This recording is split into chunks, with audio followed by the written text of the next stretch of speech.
All right, guys, welcome back to another Modified Rides podcast. Those on YouTube can tell I'm kind of in a different setup. This is not my office or one of the vehicles. I'm actually in Las Vegas right now, recording in a buddy's shop. I have that said buddy here with me. This week I have Adam Madrigal. What's up, Adam? How's it going? So, This is weird because I should be talking to you through a computer, but now we're sitting here bullshitting. So well, I've tried to get Adam on since the first episode, and he's put me off. So I literally had to travel to Las Vegas to get this podcast to happen. So yeah, he's here at my house, strong arming me right now. I said, all right, you ready to become famous now? So me and Adam go way back. I guess that's been, 20-ish years, because I met you at Blood Drag in West Palm. So that was... So it's like 22 years or something. 20 years. So it's been a day or two, but 20-ish. Yeah. So like I said, Adam has cost me a lot of money over the years. He suggested ideas, and I run with them. So Not my fault. It's just a suggestion. I didn't force anyone to do anything. That's not the disclaimer now. So it has to be, well, I think you ought to do this. This would be better than that. And then it's, like a Honda Grom we'll get into that. Wasn't my fault. I still have those. You don't have them. That's your problem. Yeah, well, I sold it with the truck. Kristen sold hers. But so anyway, if any of you guys has been in the scene or anything for a couple decades at least, if not longer. 3 decades for me. So I've been doing it for 30 years. So Adam's name has come up quite a bit. He's been involved in a lot of stuff over the years. He's built a lot of crazy stuff. He's had his hands in some stuff. So as always, we'll start. How did you first get into modified vehicles? So 80... Yes, I'm that old. I would say 85, 86. I used to roller skate like all of us, and a buddy of mine bought a Nissan truck, and my other buddy had a Volkswagen Bug. So I was surrounded by, mini trucks and Volkswagens. But back then in San Diego, mini trucks weren't really mini truck style. They were more lowrider style back then. So we had like the sticky Audi wheels, 15 by 8, 15 by 10. I didn't even have my license yet. So my buddy was 2 years older than me, and he got that truck. And I used to go, I loved this truck so much, I would go ride with him at work because he delivered pizza in that truck. So I'd volunteer to go hang with out him just to be in the truck because I was young, I was a young little kid. And so when it came time to get my license, and then my neighbor, he had another Toyota too. He had an 83 Toyota that he painted teal and put some KMCs on it. And so it was pretty clean. But then when it came time to get my license, I was like, okay, do I want to get a truck or a Volkswagen? Because that's really all that was in at the time. Yeah. Well, all my friends that had Bugs, they broke down every weekend. And I'm not like, at that time, I wasn't mechanically inclined. And even now, I still hate doing mechanical stuff. I like building cars, but the mechanical part I still hate, even though I know how now. But I was like, well, I don't want to have something that breaks down every weekend. Those guys are always breaking down. But all my buddies that had Toyotas and Nissans, they never broke down. So they were cruising every weekend. I'm like, well, that's what I want to do. And then, so I ended up actually getting a Suzuki Samurai. That was my first car. Which is neither or mini truck or a Bug. Yeah, but it was mini truck-ish, and they were cool at the time. Everybody wanted the same thing. They wanted the wide wheels, and you could have the spare on the back. So you were even cooler because you had 5 wheels. And those for us older guys, that when the Samurais come out, I remember my aunt and uncle went and got one new, but like it was a completely different look. It was a Jeep, but it wasn't a Jeep. It was, you could lower it. Well, and they were cheap. That's why I got mine. Even though now they're like 8 to 10 grand. Well, I bought that one. It was only 1 year old, super low miles, and I paid my limit. My parents said I could only buy something that was 5 grand or less because I had to pay half. And they were going to pay half. They were going to match what I saved up from working. So that's all I had was 5 grand. And I was really bummed because I remember I found this Nissan that had Porsche alloys that I really wanted, but it was like $6,500. My parents were like, nope, 5 grand. So I found this Suzuki for $4,900. And I got that. And that was like the beginning of, the car scene and all that for me. But like I said, San Diego was more of a lowrider scene at that time. because like there was a street called Highland where all the lowriders cruised every Sunday. So that's where we just wanted to be every single Sunday. And so I had my Suzuki and I put rims, and then I put a 2-piece hardtop, and then I took out the back seat and put all speakers and did all that stuff. Do you have wires on it, or? I did at one point. It came with some Riken Raider wheels, which was like almost like the saw blades, but they had these little hash mark things. Then I had some saw blades. Then I had some wire wheels on it. So I had, you know how it is, just like now, you change stuff all the time. So and then I joined a car club. It was called Just Us. And at the time, I didn't realize that club was way out of my league. So I joined, I hung out with them. But the more and more I hung out, I'm like, man, these guys got money. And the president of the club actually owned a shop called Nasty Boys, which Benny Flores is a world famous lowrider painter. He painted there. And then Ambi did interior and tuck and roll and all that. So then I quickly realized that I can't be in this club because their stuff was way too nice, like really high end, like show stuff. So I hung out with them, which was a great influence. Still in high school. But I was a young kid. I was still in high school. And I was hanging out with these guys that were working at shops, and they all did it themselves. You know, they all had a cousin or a buddy. And so there was just, their stuff was really, really nice. And then the club, years later, the club kind of dissolved and became a strictly show club and only had like 5 members, and all their stuff was chrome undercarriage and all that. And, so I did get into that fairly quickly, a couple years later. So that was my influence. And then I moved in with my grandparents, which was only an hour north. So it was in Oceanside, California. It was about 45 minutes from San Diego, where I went to high school. And then I joined another club called Classic Touch, and it was trucks only mini trucks. But everything was lowrider style, and you had to have hydraulics. So at that time, I got rid of my Samurai, I got a Toyota, and I had a dump bed. So at least if you had some kind of hydraulics, you could join the club. And I actually did a trade deal back with my friends that worked at that shop. So Benny Flores painted my Toyota, so I had a candy paint job with graphics and everything. And then I got tuck and roll, so I traded a motorcycle plus my Samurai and ended up with pretty much a show truck. And it had baby blue and pink velour, tuck and roll, swivel seats that were made out of like lawn chairs, because that's what they used back then, and a dump bed. Then I ended up getting hydraulic suspension put on it. And everything was very rudimentary. Technology now is way better. Back then, like, your springs would pop out of your hydraulics. And so then I felt like, oh, now I'm like a Volkswagen guy. My stuff's breaking every weekend. So then I took the hydraulic suspension back off, because there wasn't, they didn't have the power balls and the accumulators. They didn't have all that back then. It was just a cylinder and very rudimentary. So Red's started in San Diego. Even Red's shop was very rudimentary. You didn't even get your hydraulics installed indoors. Their shop. You're talking about Reds, that's Miami now? Yeah, big Reds, like the main Reds. So they became huge. But back then, it was a little showroom, like a little office. And then all the installs were done underneath a metal awning outside. So all the hydraulics were done outdoors.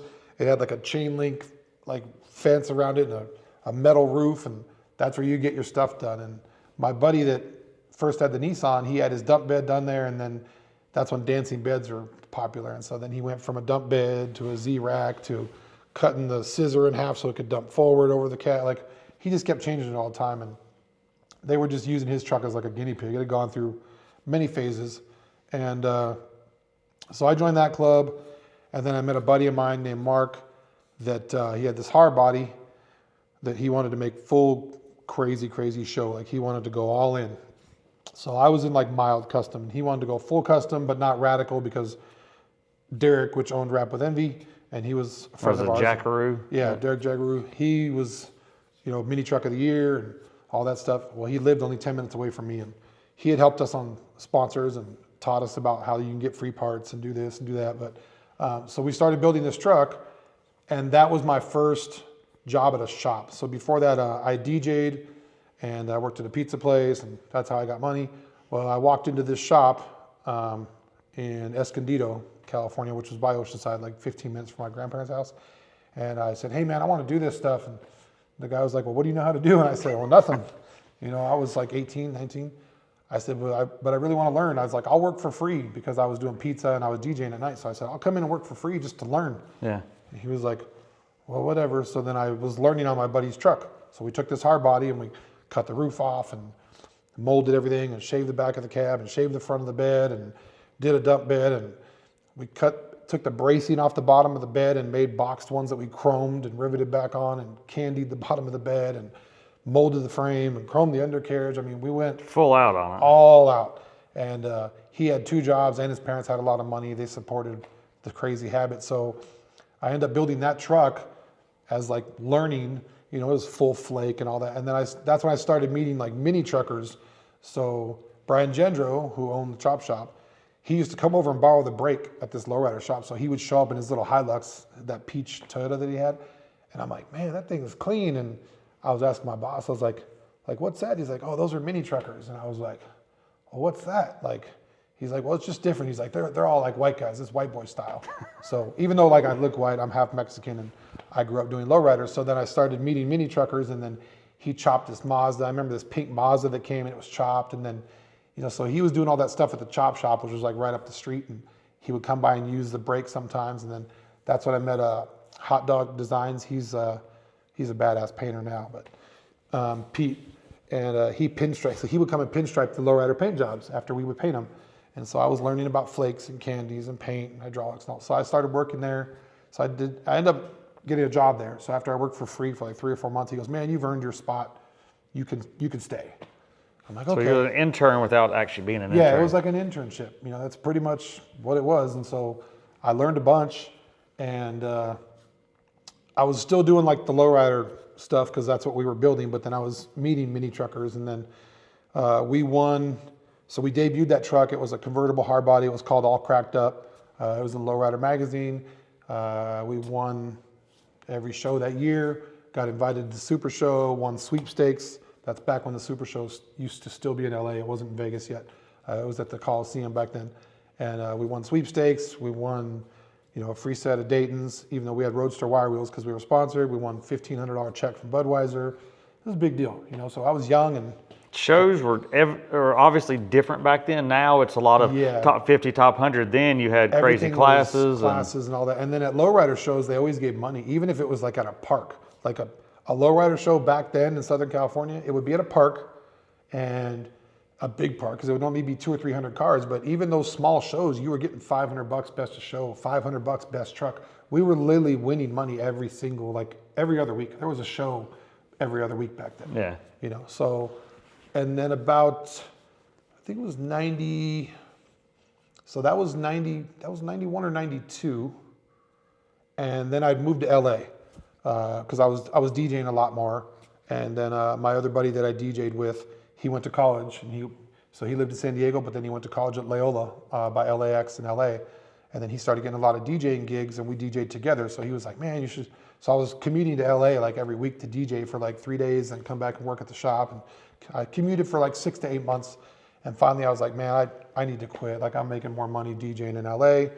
So I moved to LA, and then I did the same thing. So I was looking for shops.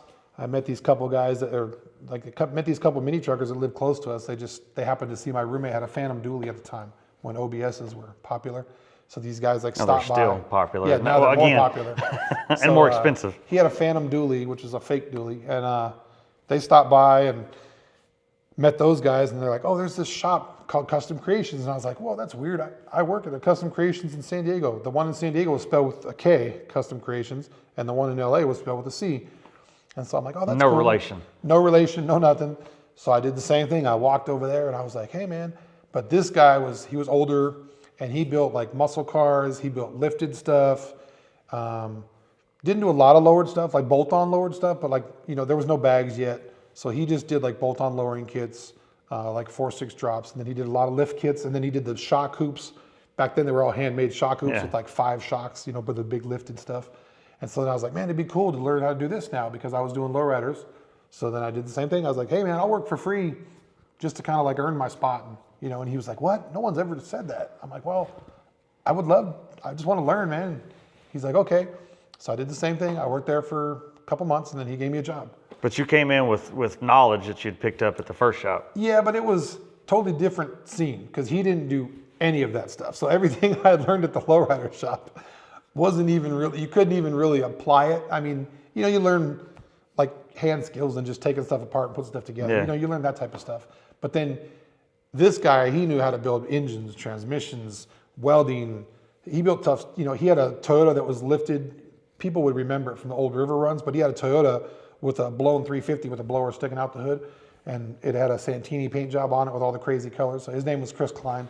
And so he took me in, and that's where I really learned all the like fabricating and using like a mill. Like before it was just by hand, they weren't CNC back then. So he taught me how to do that, taught me how to weld, and taught me about suspension and how to take ball joints apart and how to put lowering kits in correctly and how to, do a C-notch and do this and that. So he really taught me way more than anyone's taught me in my whole life. So you learn all hands-on instead of going to school to learn how to weld or any of that back stuff? then it wasn't like now. Like now they have vocational schools and they have, welding wire class tech and welding classes. I wish they had that when I was a kid because I would have been all about it. My parents wanted me to go to college. They were pissed that I didn't go. I used my college money to buy DJ equipment. They were not happy. I used the rest of my college money to buy an 89 Toyota. Ended up being my first mini truck. So my college fund was squandered on mini trucks and lowriders and DJ equipment, like whatever. I just always wanted to do stuff with my hands. Even in high school, I hated school, but I loved wood shop and auto shop. That's all I wanted to do was be in wood shop and auto shop. And I got kicked out for breaking into school. So me and my buddy Mark, another Mark, I had 3 friends named Mark back then, so I won't mix the stories up, but he had a Charger in auto shop and we were just really excited to get his motor in. And so we rigged the back door in the auto shop because he lived like 5 houses over from like the football field and you could just jump the fence and go to the auto shop. So we wanted to put his motor in over the weekend. And he's like, dude, let's just rig the back door. Let's come put my motor in. And I was like, yeah, we were just super excited. You don't think nothing of it, but like we could have had a motor following us and been dead and people would have came in Monday morning. But I get it now that I'm older. I'm like, boy, that was stupid. But it was so cool. Like, we broke into the school and worked all weekend, like 10 hours a day. And we don't condone breaking into schools. Yeah, don't break into schools. So we got in and we put his motor in. And man, Monday morning, the teacher came in and he was just screaming at him. And he goes, and I know Adam was with you, you too. He's just screaming at us. He's like, God damn. So we got suspended for like 3 or 4 days. Because, obviously you could tell the motor was on a stand on Friday and it was in the car and running on Monday. So there wasn't no extra credit given for that? No, he was impressed, but he was pissed. Like he was pissed, but he was like almost happy pissed, but no. He's like, you guys could have just done it this week and people could have helped you. And we were just, you're kids, you do dumb shit, like whatever. Yeah. Like we didn't know. That was just one of those things. But so then when I was in LA, there was a lot of gang stuff with lowriding back then. It was really bad. Everyone had guns. I carried a gun also. So when you had wire wheels, when you lived in LA, and even though like I lived in Westchester, which was like right by LAX, but like that's only 5 minutes from Inglewood. It's only 10 minutes from Compton, so like you'd see hoodlums all the time. And I had that show truck up there in LA because we were showing it in LA more. So I kept it at my house, even though it was my buddy's truck, and it had gold Daytons on it and gold undercarriage and candied frame. And I used to drive it around all the time. I'd go cruise the beach, and I got followed a couple times and chased a couple times and had to like just kind of hang the gun out the door at a light, like, oh God, I see all these guys jumping out of a Monte Carlo, like they want my shit. So I just kind of burned out. And then that year we went to Resolutions. A buddy of ours invited us and he goes, man, you guys should come to the show. It's right after Christmas. And we're like, what? He's like, oh, it's a mini truck run. I'm like, well, what's a run? He's like, oh, it's like a 3-day show and everybody camps and drinks and parties and girls are showing their boobs and all that. And I'm like, oh, as soon as he said that, I'm like, okay, well, we're going. Like, if that's what they're doing, like, really? Sold. Yeah, because we were used to going to all these shows where it's all the homies. And like I said, it was, the crowd in the lowrider shows back then, it was a pretty rough crowd. So we took this lowrider truck to Rezo and we had a blast and we're drinking jungle juice and all this stuff that we'd never heard of. And it was madness. It was complete, utter madness. And it was awesome. Like it was just like, the experience. You're just like, woo. And you were hooked. Yeah. And like Bob had a contest to like decorate your camp. And so like we met these guys with, they had full on like North Pole and Christmas trees and all, like people decorated their camps all crazy and they're wearing Santa hats and it was almost like a rave. And it was super out of control. And I guess in California, you don't have the snow and cold weather like I do at home. It was freezing, but it wasn't snowing. But you would wake up I remember sleeping. So I had a camper shell in my truck the first time I went and my tailgate was down because I was so drunk. I closed the glass and I guess I didn't close my tailgate. and like it spilled a beer or something. And when I woke up in the morning, the beer was a sheet of ice. So I mean, it was cold. We had like 3 blankets and clothes, and you just slept in your truck because it's too cold for a tent. So you just slept in the back of your truck. I mean, people had tents, but you were definitely like, but when you're young, you just do dumber stuff. You know what I mean? Like now I'd be like, man, you're crazy. We went to the last rezo and I took an RV, you know what I mean? Like, and it was about a nice RV though. Yeah, nice. But it was just, and even that, like I had to borrow that. I couldn't afford the RV I took. I was just lucky my bosses let me borrow it. So, but that was my like introduction to like mini trucking and like the white boy shows. And it just kind of like, it really just, I got the bug quick. I sold my lowrider truck and I bought an 89 Toyota that was body dropped. It belonged to Eric Perkins. It was the first body drop truck ever featured in Mini Trucking Magazine. So it wasn't on the cover like Ballistic, but it was featured inside. And it was, people say it was black, but it was super dark blue, and it had the granite at the bottom with the little heartbeat. The license plate said none lower. When I got it, it was pretty butchered because I mean, like I said, back then there wasn't the technology, there wasn't full frames.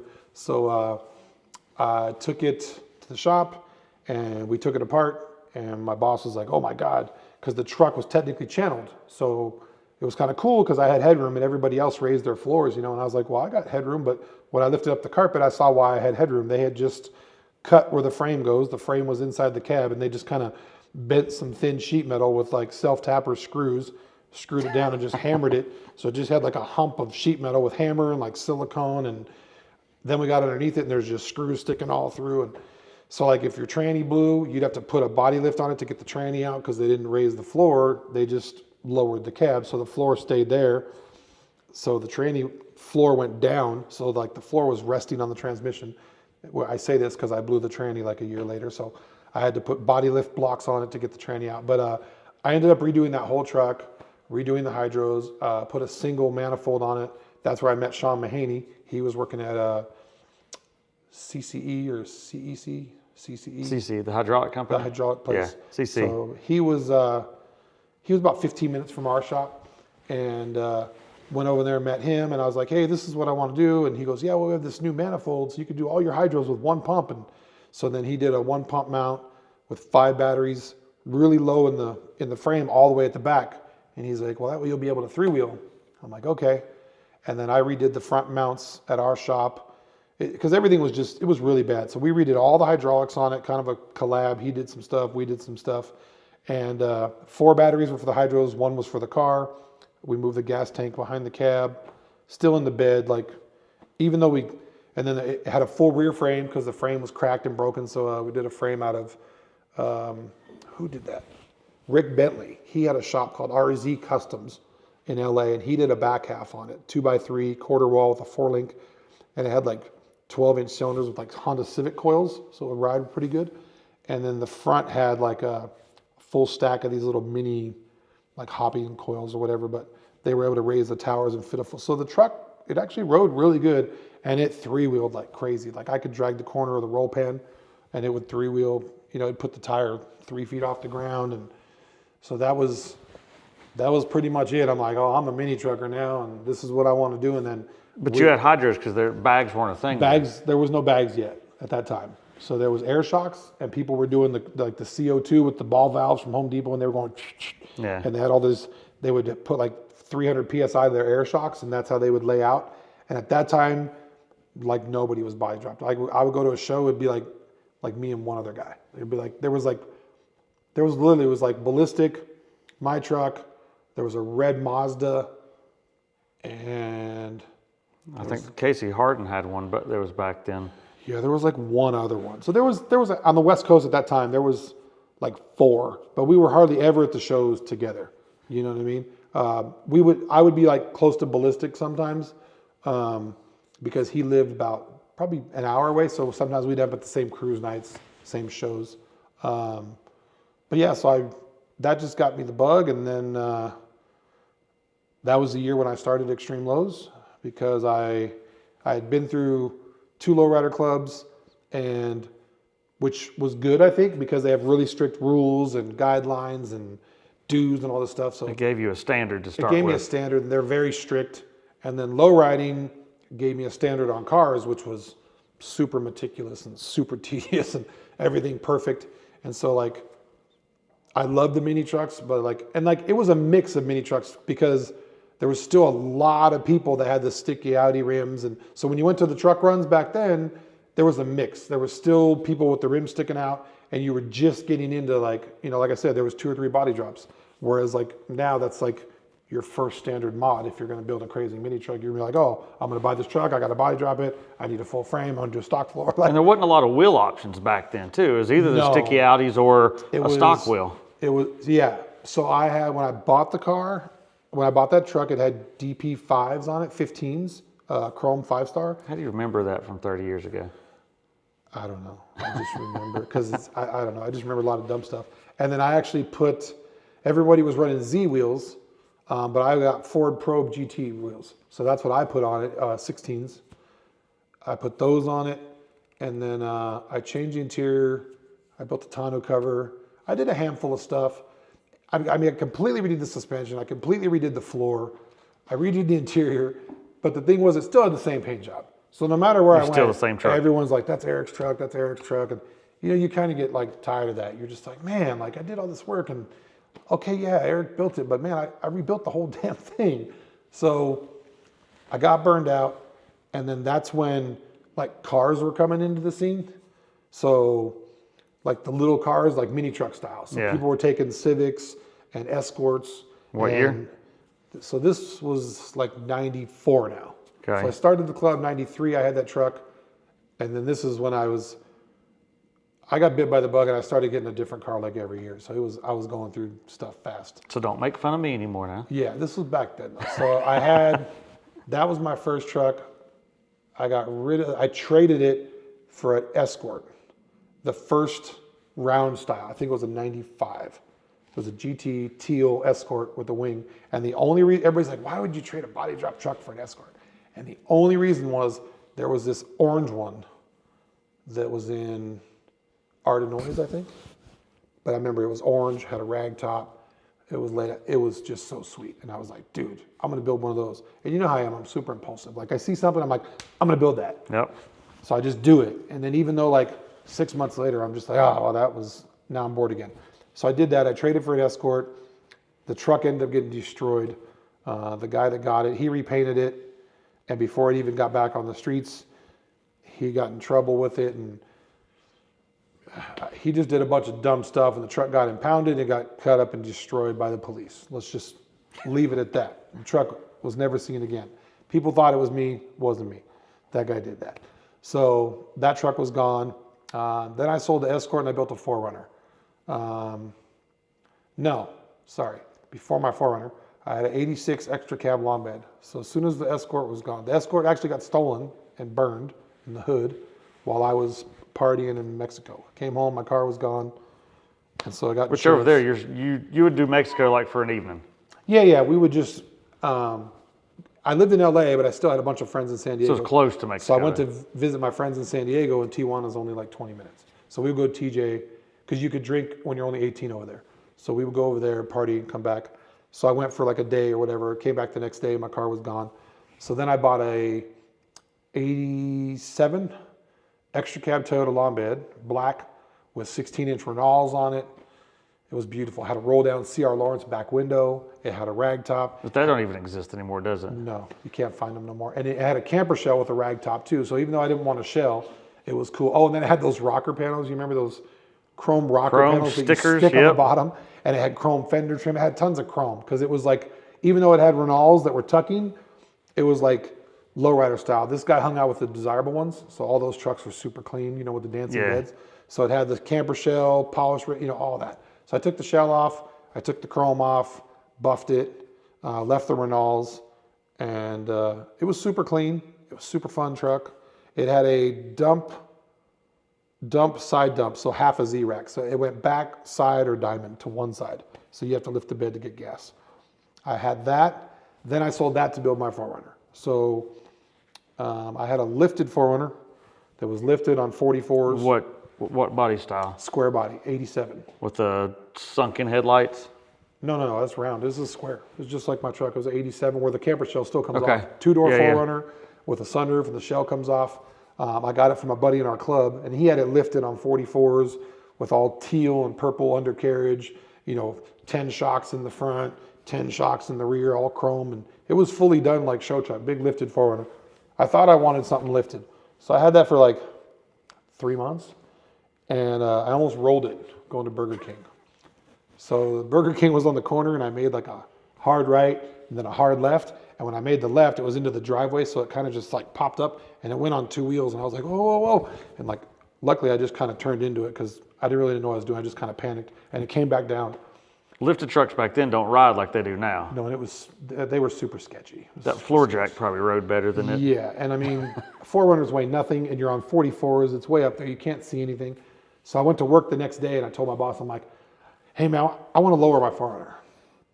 He's like, oh, okay. He's like, you want to take like the body lift off and put like 35s on it? And, he thought I wanted to go from 44s to like 35s. I'm like, no. I want to like lower it. And he goes, what do you mean like lower it? I go, dude, I want to make it lowered like my mini truck. He's like, well, you can't do that. It's 4-wheel drive. And I'm like, dude, I know it's possible. So Sean Carlson at the time, he had built his pink one. Before it was Wood Runner, it was just pink. Okay. And he was in Relaxed. And we went to California Truck Jamboree that year, and I saw it pink. And it was just static dropped. It was just like had a little C-notch, just lowered, pink 4Runner, beautiful, chrome undercarriage and all that. And so I saw that, and I'm like, man, I went and talked to him. And I'm like, hey, how do you do this? He goes, well, you just put it on a 2-wheel drive truck frame. I'm like, oh. And he's like, the front 4 body mounts line up, like the core support in the cab, and then you just put the back 6 on off the 4Runner frame. I'm like, oh, heck yeah. And we had a big crane with an I-beam thing at our shop because it used to be a boat shop. So I went to the shop. I went and found a mini truck that had like a crushed cab, and it was like a painter's truck that was paint all over the bed. The bed was all beat up. This truck was destroyed. I took the cab and bed off, I tossed it, I unbolted my body, I rolled my whole chassis out with the V6 and everything. It was the first year of a V6 4Runner. So it was 88, last year of the old bike style. And just rolled the whole chassis out, and I sold that for like $4,000, I think, with the lift kit. It had Dana 60 diffs, powder coated everything, left the motor in it. I just said, here you go. Sold the whole chassis, and all I did was I cut the body mounts off the frame in the back and lifted it up, set it down on the 2-wheel drive truck, kept the 4-cylinder motor with the stick shift, went underneath it, lined up the body mounts, welded them on, and it was done. It was running and driving in like 4 days. And it was... So you go from crazy lifted to crazy static. Lifted to lowered static. And then my boss was very into like detail also, even though he didn't do lowriders, but he's like, man, it's so easy to take the body off. You need to paint the frame and all that stuff. And because I come from the lowrider scene, and then he was good buddies with the guys from LC Engineering out in Lake Havasu. So then he goes, oh, we need to get the side drafts for it and make it fast, and which was cool because at the time is when Civics started, import scene started racing. So I'm like, yeah, let's make my 4Runner fast. And then I can go to street races too, and I can race Civics. So we did that and ended up molding the whole frame, did a C-notch, molded it in, welded all the holes, body worked it, smoothed it, painted it Galaxy Gray, painted the motor True Blue, House of Colors, and then we had some like hot pink pearl or raspberry, some other pinkish color from House of Colors, accents, so it was pink and blue with the gray frame. I chromed all the undercarriage, and then so you could see it, I ended up cutting a window in the back, which I took it back to, I did that, Brian Gendro did that for me, so somehow, I don't know, me and Brian made some deal. We'd become friends, over the years, and then he was known for doing all the shaving and body models back then in the chop shop. So I took my 4Runner down to San Diego, and Brian shaved it. He shaved like the hood squirters, the antenna, the door handles, gas door, the tailgate, the rear wiper for the rear window, and then he made tubs for me because the 4x4 tubs were only like, they were real shallow in the floor because they were just there for nothing. So the rims were hitting, I had to have my air shocks all the way up or the tires would rub. And so I got sponsored by Nieper. So I had Nieper N7s. I was one of the first, I was like one of the first ones to get. OG wheel? Yeah, 17s. I was one of the first people to get them. The guy was from our town, the sales guy that worked there. So he ended up hooking me up. So I had 17s.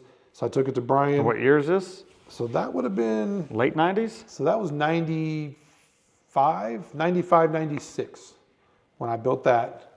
And because I had my 17s were in 96, 97, and they were like the second set in town. Like no one Yeah. had 17s. Yeah, it was weird to have 17s, but then it caused a bunch of problems like we have now, you know, tire clearance and wheel tubs and all this stuff. And I was like, man, I should have just put pro wheels like my other stuff. But either way, Brian ended up doing tubs, and then he cut a window behind my back seat and put a big acrylic window in the floor behind the back seat so you could see the chrome rear end and all the chrome suspension and stuff. And so then I primered it all one color because it had all the holes from the fender flares, from the bushwhacker flares. So I had to fill those holes too. He did all that and primered it gray. The top was smoothed out. So it had a textured shell stock. We smoothed it out and it was painted black, smooth top. So I left that top painted, left the roof painted. And then that ended up staying like that. Man, I'm trying to think. Because I never finished that thing. So it ran and drove, and I drove it to Parker. I remember the first time I drove it, that's why I needed wheel tubs. I finished it like 2 days before a run. And this is crazy too, like you think about back then. Nowadays you plan and you're like, dude, back then we're going to Parker. We acted like that was up the street. It was like 5.5 hours. I'd never test driven this thing or nothing. We literally got it fired up, synced the carbs. I had no air cleaners. I had velocity stacks. My boss goes, take a pair of women's nylons and just put it over the velocity stacks while you're going across the desert. I'm, okay. So I literally like zip tied nylons on the velocity stacks. And we drove 5.5 hours. And like our buddy was in a Volkswagen Bug and he came to the run with us. We're like, hey dude, we're all going to the river. You want to go? Like a bunch of us would just go to the river. Like it was 5.5 hours away. And like nobody had a spare. Nobody had a jack. Nobody had AAA. Cell phones. Nobody had cell phones. I think we had pagers, I think. But it was just like, okay, let's go to Arizona. Like you just think back and you're like, what were we doing, dude? Like Having fun.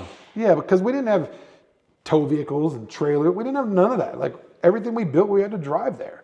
So we went to the river, did that.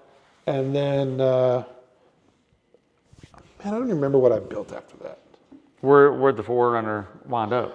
Do you remember? The 4Runner ended up, I sold it to a guy in the club. He painted it white. He ended up selling it to actually Steve Nielsen from Can Do, which was Altered Images at that time. So Steve ended up with it. And then Steve told me he put like the 89 to 95 like headlights and grill molded them into the old fenders. So he made the rounded nose fit and said he let his wife drive it for a while. And it was just floating around Northern California. I tried to get it back 3 different times. I tried to trade my guy my Caprice. So when I moved to Vegas, I had a Caprice that was bagged on 20s. I tried to trade him my bag Caprice, and he said the 4Runner had a blown motor. I'm like, dude, I'll trade you. And he's like, no.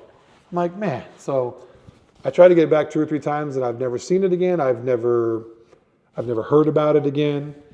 It just kind of disappeared. It'll wind up on that many trucks. Where are they now at some point? Yep. And I always tell I tell Tom and all the guys that bring all these old ones back, they just seem to find them. I'm like, hey man, if you ever find this 4Runner that has a molded frame and chrome undercarriage, which the chrome undercarriage is probably rusty now, but I go, if it has a molded charcoal gray frame, it's fully shaved, and it has like wheel tubs in the back and a plexiglass back window, I'm like, let me know, because I would love to get it back. Well, the thing is, no one had like pictures like we do now. You didn't carry a phone with a camera. No. Like you might have had a 35 millimeter camera and had a couple pictures or a Polaroid, but you don't. So all my pictures that I have of old truck runs, they're developed, they're in boxes.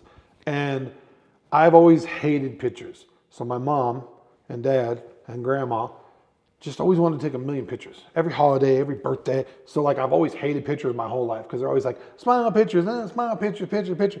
Now I kind of like regret it. I'm like, man, it would have been cool like to have pictures of this stuff. Yeah. And honestly, when I look for pictures and ask for pictures, it's usually from my club members. They're like, oh, well, I still got some, and I still have some. Or they're blurry, they're black and white, they're whatever. So I have random pictures of stuff. I have a photo album, so I could actually show you that. So it shows the truck lifted and then lowered, and then I have all that in a photo. It's like when we tracked down all the Extreme Lows photos for the article last year. Yeah. Trying to track down stuff and scan it. I'll just post on the group and be like, anybody got this? And there'll be somebody like, yeah, I got this from 90, whatever. So, now that I've had the club 30 years now. So it's just, which is like surreal. Like even stuff like that just seems like just crazy to me. Because when we started the club, we're just a couple buddies like hanging out, and we're just like, hey, we should start our own club. So at the time, because I traveled with the Lowrider show and all that, I had met people from different towns. And so I met a couple guys from San Jose, and then I met the guys from the original Extreme Lows. So everybody thinks that like I'm the founder, and I'm really not. I'm the one that I kind of changed it to multi-chapter, and I started doing that. So there was only one Extreme Lows. It was in Chico, California. We met them at a mini truck show back then. And then some of my buddies from San Jose, we were hanging out. So we were just all like calling each other like, hey, let's all camp together at the next run. And there was a run every month back then. You know, you had like Rezo, you had West Coast, you had Spring Splash, you had Endless Summer, you had Bonton, you had just, bam, bam, I mean, you literally had a freaking truck run every month. So we were calling everybody. And so we ended up camping with those guys a bunch, with the guys in San Jose and then the guys from Extreme Lows. And they're like, hey, I go, you know what? We're going to start a club. I go, we should just start an Extreme Lows. And then my buddies in San Jose, I'm like, we should all just start an Extreme Lows. I go, dude, we'll have 3 chapters, like right off the bat. And so we did. So that's how the club started. And then I changed a bunch of the rules. I changed the logo too, because the logo was like this big painted, gigantic, huge blob logo. And I wanted something like smaller and cleaner and something you could do with a sticker, because that's when painted logos were kind of going out. Sticker easy logos were coming in. So we changed all that, changed the rules, made all these rules and bylaws and all this. And then that was kind of organic. Like the club just kind of, it just grew on its own. Like we never, so in the beginning, we always said, like, strangers can't start a chapter. We said the only way another chapter can start is if someone moves away. So we were in LA, and so we only had the original 3, which was Chico, LA, and San Jose. And then Reno is like right up there by Chico, just across the border. So then there was a Reno to Nevada, and that was it. Well, then one of the guys in our LA chapter, he was in the military. So when he got out of the military, he moved back home to Georgia.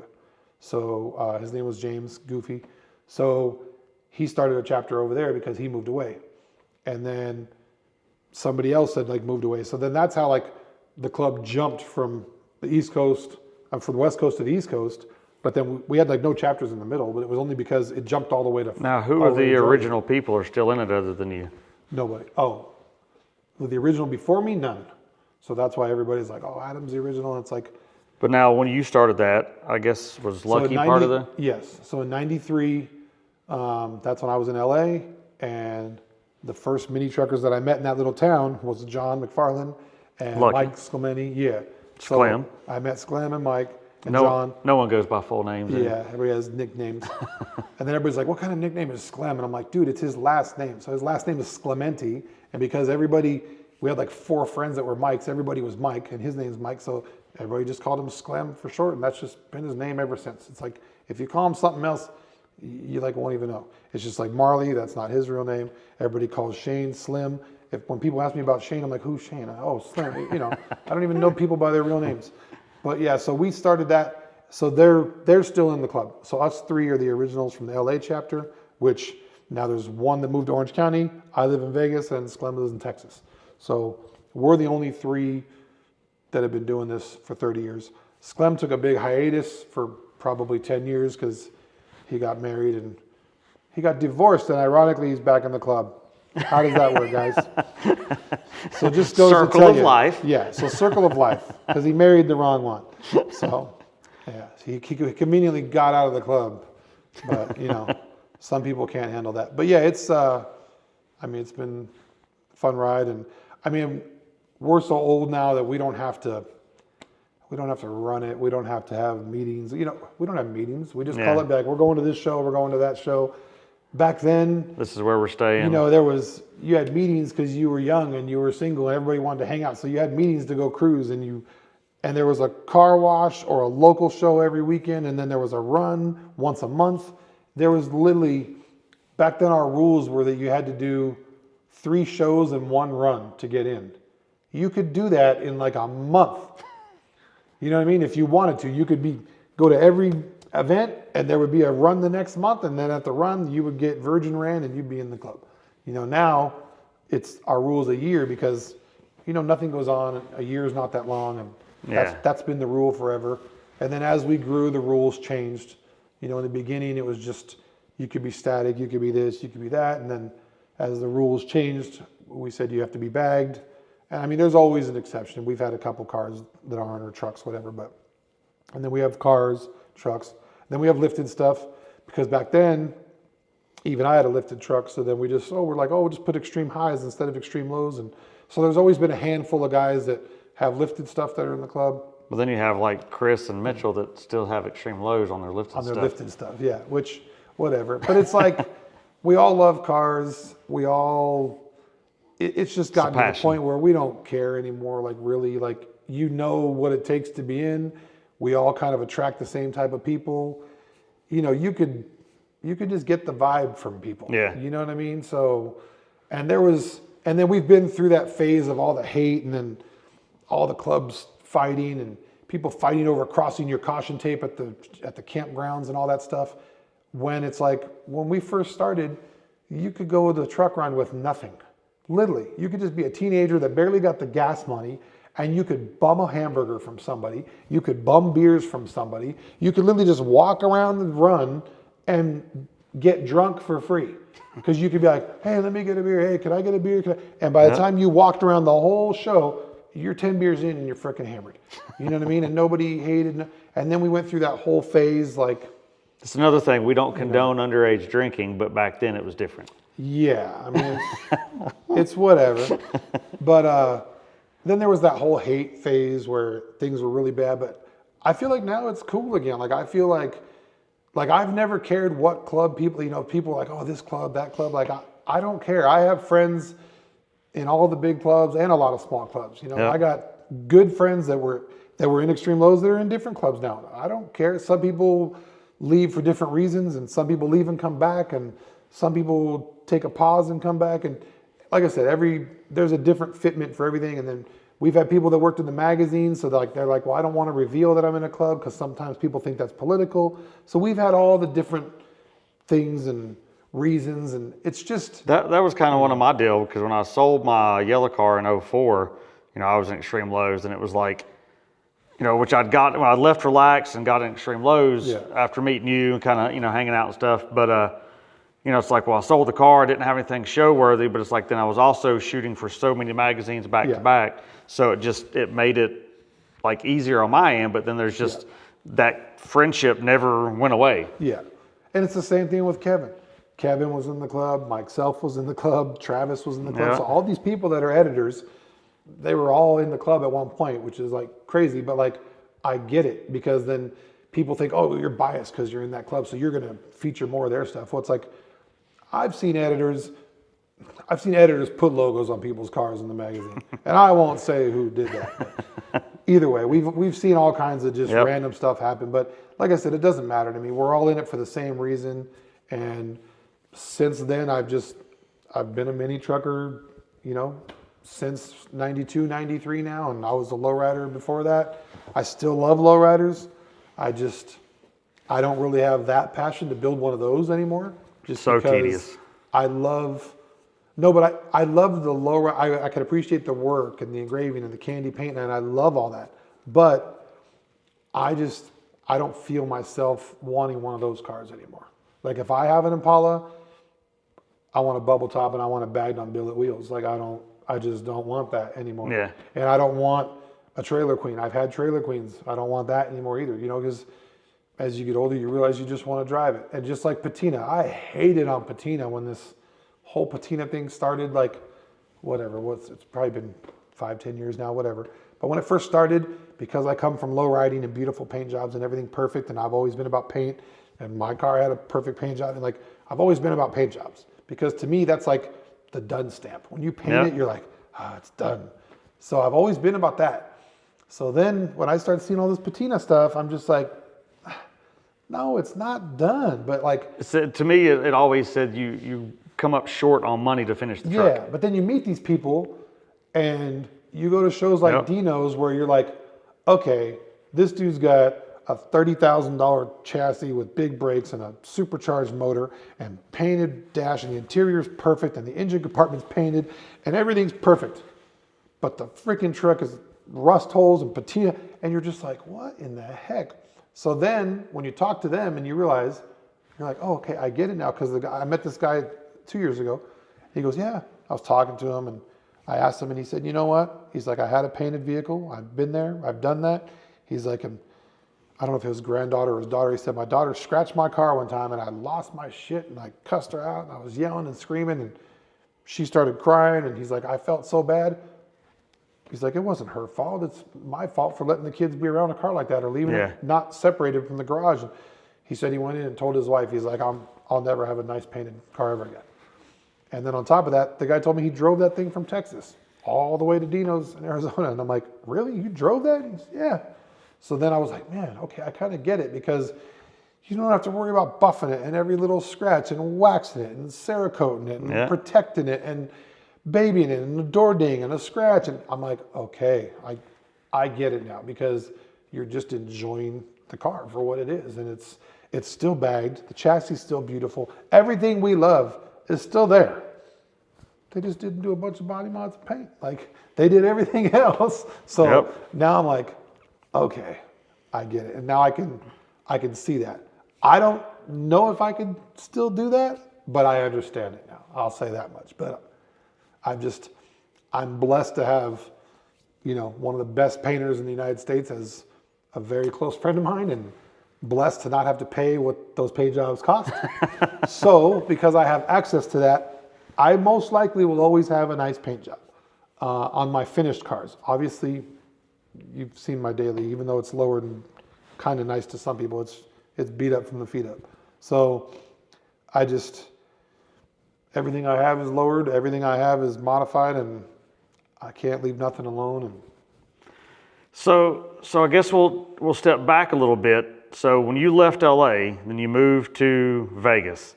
Did you come to Vegas to work, or did you come here and find another shop like the last two moves? I was just sick of California, sick of traffic, sick of taking 48 minutes to drive 13 miles every morning and every night. And I came out here to a couple shows. I came with Travis and John, and we'd come out for a couple shows, and we met a couple people out here, and then they invited us to like a barbecue at their house. And when I saw their house, I was like, dude, are you rich, dude? Like, man, because I come from California where a little LA prices, a little Cracker Jack box at that time was like $400,000. So I come out here. Mind you, this was early '90s, not anymore, because that same house, my buddy still lives in it, that he bought for $265,000 in '93, where we started the club. Same house, he still lives there, and that neighborhood is now 1.3 million. Crazy. So that just goes to show you. But yeah, so I came out here to a couple shows, and then when we went to our buddy Blake's house, I was like, he had this, nice stucco, brand new, big 2-story house, and he goes, oh yeah, it was like 120 grand. My mortgage is like $800. I was like, what? So can't do that anymore. That was kind of it. I'm like, you know what? I'm just going to move to Vegas. And so at that time, I was working for Auto Indulgence, which was my little stint in like the import scene. And we ended up doing like graphics and lighting and stuff for the first Fast and Furious and all that. So I was working for Pierre for a little bit. We were selling all the neons and all that stuff, just accessories. So I was just running the phones for a bit, which was good to learn like phones and customer service and shipping and the business side and tons of parts, like moving lots of parts. I mean, we were shipping over 100 boxes a day. Well, that's back when the craze of the buying all the parts like that really took off. Yeah, so that's when all the APC and all the clear lights, clear lenses, LEDs, all this stuff. And, we were just moving just so many massive amounts of parts. It was insane. Like we would get, like UPS would drop this little trailer at our shop every day because the truck, it would fill their truck. So they would bring a trailer that's connected to the truck. He would drop it in the morning. So we had all day to empty it. And then he would pick it back up at night with all of our stuff that went out. Literally with this little whatever. Utility trailer, It was like a little UPS trailer it was brown and everything, matched his truck, but it was like a 8x12 or whatever. And every day we emptied it and filled it. So I was doing that.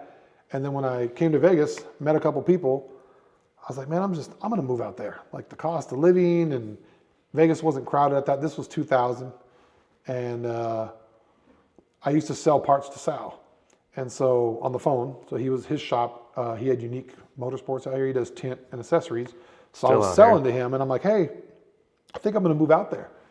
And he was like, really? I go, yeah.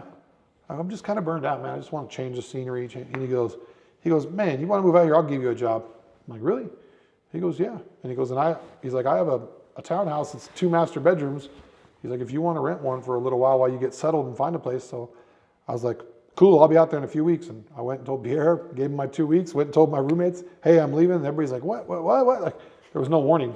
I said, I'm done, dude. I just need to get out of here. So I moved to Vegas, and I ended up only working for Sal for a few months. And it was funny because Joe Musso used to do installs for him. So he worked at Freeman driving a truck. And then he had a little shop behind Sal's that it was just a hobby shop, no sign, no business. He just used it for his buddy's trucks. And, he became famous after he built that Toyota. And it was funny because that was the Toyota that I always wanted to go after with mine, because he had the green frame and the chrome undercarriage. Probably one of the most iconic Toyota covers of mini trucking. Because he had the suicide doors and the model and the big Nitto, and he was sponsored by Nitto. And so he was the first one to do 4Runner front end with a 4Runner rear end, with the 4Runner on the tailgate, with the 4Runner rear bumper. The truck was beautiful. Wasn't he the first cover truck with a full chassis underneath it that wasn't body dropped or something? I'm not sure, but the truck was done, top to bottom. So he actually bought another chassis from the junkyard. This people don't know. He was still driving his truck while he was doing the chassis. So he painted that chassis green and chromed all the undercarriage. The whole time he was doing all that and everything, he was still driving the truck. And it was a crazy SPL truck that had tons of stereo.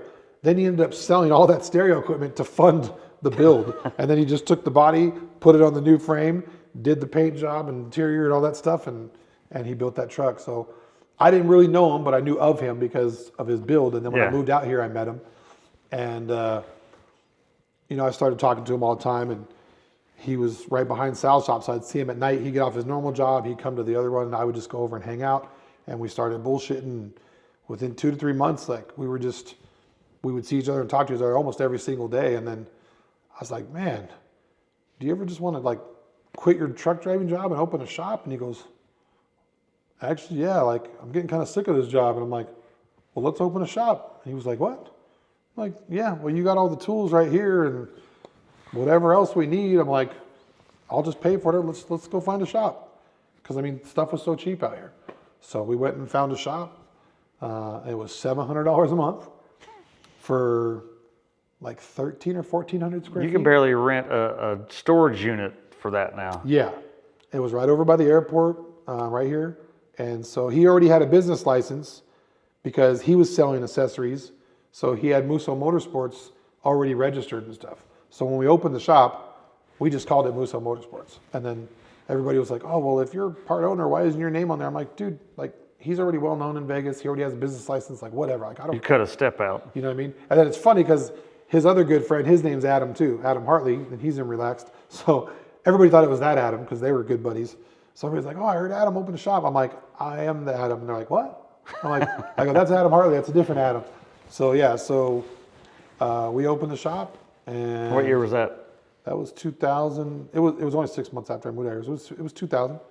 And so we opened that and we were slammed. It was instantly, granted, we did 4 trucks that were in extreme lows, right off the bat. So all my buddies were bringing their trucks from California, and we started bagging stuff and doing body mods. And so Joe came from collision body when he was younger. So he's really fast at body work, and he can change a roof skin, a quarter panel. He could fix anything. He's like a wizard. Yeah. So once again, it was awesome because I was learning from him, and I was just kind of the grunt. And so then when we would do the body mods, I would shave the stuff, and then he would follow me and do the body work. So I'd weld the door handle, and then he'd body work it, and then I'd weld it.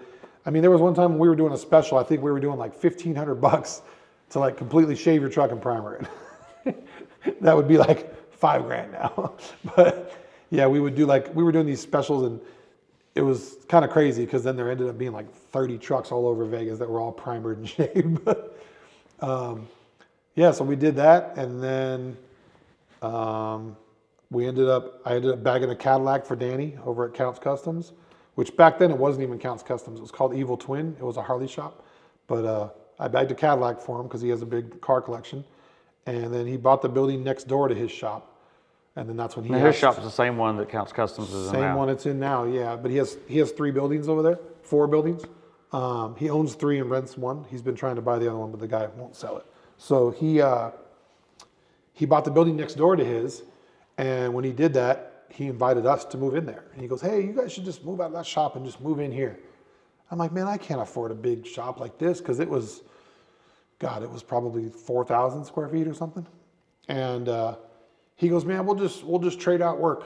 You guys just move in. We'll figure it out. I'm like, okay, but it needed remodeling, and like it was a weird setup. The bathroom was like in the middle of the shop. So we had to like saw cut the concrete and move the sewage and move the bathroom to the side. So I don't know who built these buildings, but it was a horrible design. If it was built for an office or something, but Yeah, it had a big garage door. It had a big garage door. It had a big roll-up door, and it was just really weird. The bathroom was just kind of like in the way. Like as soon as you come in the roll-up door and turn left, you would have drove in, hit the bathroom. It was a go-kart shop when we got there. They had all these race go-karts. So we like remodeled, and then Danny just like took that off our rent too. So like, because I mean, I've done some construction, so has Joe, and my buddies did. So we built a 2nd-story loft for the offices, and then we moved the bathroom and put a 2nd bathroom upstairs and remodeled all that and got that shop up and going. And we ended up being there for like 6 years, I think. That was about the stint of our shop. So I mean, But you did some crazy big stuff. I know you did a lot of stuff for tech articles for magazines and built magazine vehicles. So we did a lot of stuff for street trucks. At the time, I had done a Cadillac front end on John's truck.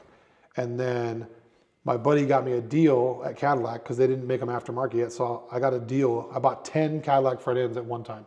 So it was like 15 grand or something. And we went to a U-Haul and rented a U-Haul and picked up all these Escalade front ends. So we were doing a ton of Escalade front ends. This is when it first came out. It was super popular. And we would shave all the flare holes because the fenders come with stock holes in them for the cladding. And then you had to cut the bottom of the fender. And so we did a bunch of those. They did a tech article in the magazine, and people brought us trucks from like all over the country to do Escalade front ends. And then Cadillac taillights were super popular. So we would get a lot of trucks that would come in and want Cadillac front end, Cadillac taillights, shave everything. And then Joe was known for doing suicide doors where the hinges swing in like a stock door, which is just how Brian Gendro used to do it. So then we would do those too. So everything just kind of, it took off really fast, and we were really popular really quick. We did a brand new Tacoma that was like the first new body style when it came out with the newer headlights and the new bubble hood in the front end. Yeah. And in fact, we did it so fast, people thought we did a front end swap because the truck was body dropped, suicide doors, bagged, done. And fully shaved with like a 4-foot LED in the roll pan, and it was fully done. And we showed up at Rezo and it was primered with flames on it, and everybody's like, oh, you guys did a front end swap? And we're like, no, it's brand new. Like Tyson brought us that truck with like 400 miles on it. No, that was Tyson's truck? Yeah. You did the 4Runner back window in it? And that I did like the 3rd time. But so he bought the truck, literally brand new paper plates, brought it to us. We shaved everything. It was a white truck. We shaved everything, bagged it, painted it back to white. Which no one really did that with brand new vehicles back then. This was crazy. We're like, this kid's crazy. What had happened is he had a standard cab and he does construction, and a forklift like rolled and totaled his truck. So then he got paid and he had like extra money or whatever. So then he just brought us this brand new extra cab and said, I want to do this, and this. And we're like, whoa, really? That's a brand new truck. Now that's a common occurrence. Yeah. So we shaved it, painted it back to white, and bagged it. It wasn't bodied or not, just laid frame. And he showed it like that for not very long, maybe 6 months, something, maybe a year. And he goes, man, I don't get like no respect, and nobody even looks at my truck because it's just plain white. And he's like, I want to go all out. And we're like, well, what do you mean by all out? He's like, I want it body dropped and suicide doors and full Cali combo in the rear and sheet metal inside the bed. And okay. So we cut it up again, and it was only, not like a year-old truck. So then we cut it up again, and then he drove it around primered for a while. And then that's when he came up with the idea. He goes, hey, can we do a roll down back window? And I'm like, sure. But he does sheet metal for a living, so he knows how to weld and everything.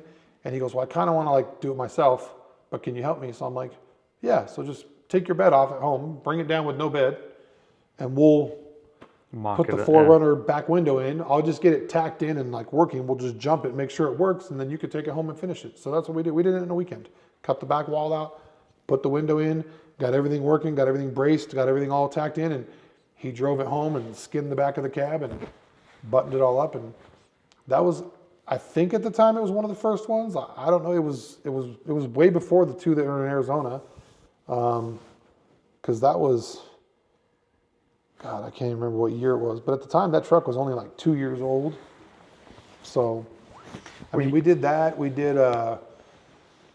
were on the cover of, was it Street Trucks or Sport Truck? I don't know, but KRZ Customs up in Northern California, they were building the tube chassis. They were one of the first ones to start doing that. But we painted their truck. So I'd convinced Ryan to move out here. So Ryan from Chaotic, he painted Lomigo. Ryan Evans. And Ryan Evans, he painted the Hot Wheels truck, Steel Flame. So Steel Flame was in Extreme Lows too. So since he was in our club and I knew Ryan, I'd actually gotten Ryan to fly to LA and paint a boat for me at one point in time. And that's how I met Ryan. I met him at a truck run. And then I called him in Texas and said, hey, you want to fly to LA and paint a boat? And he was like, what?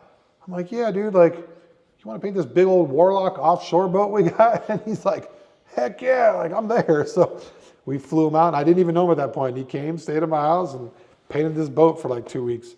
And it was funny because my boss was older, and he was into like the Santini paint jobs, the straight lines. And Ryan comes out and does checkers and tribals and shreds and tears and all this crazy stuff. And it looked like a giant mini truck. It was awesome. We all loved it.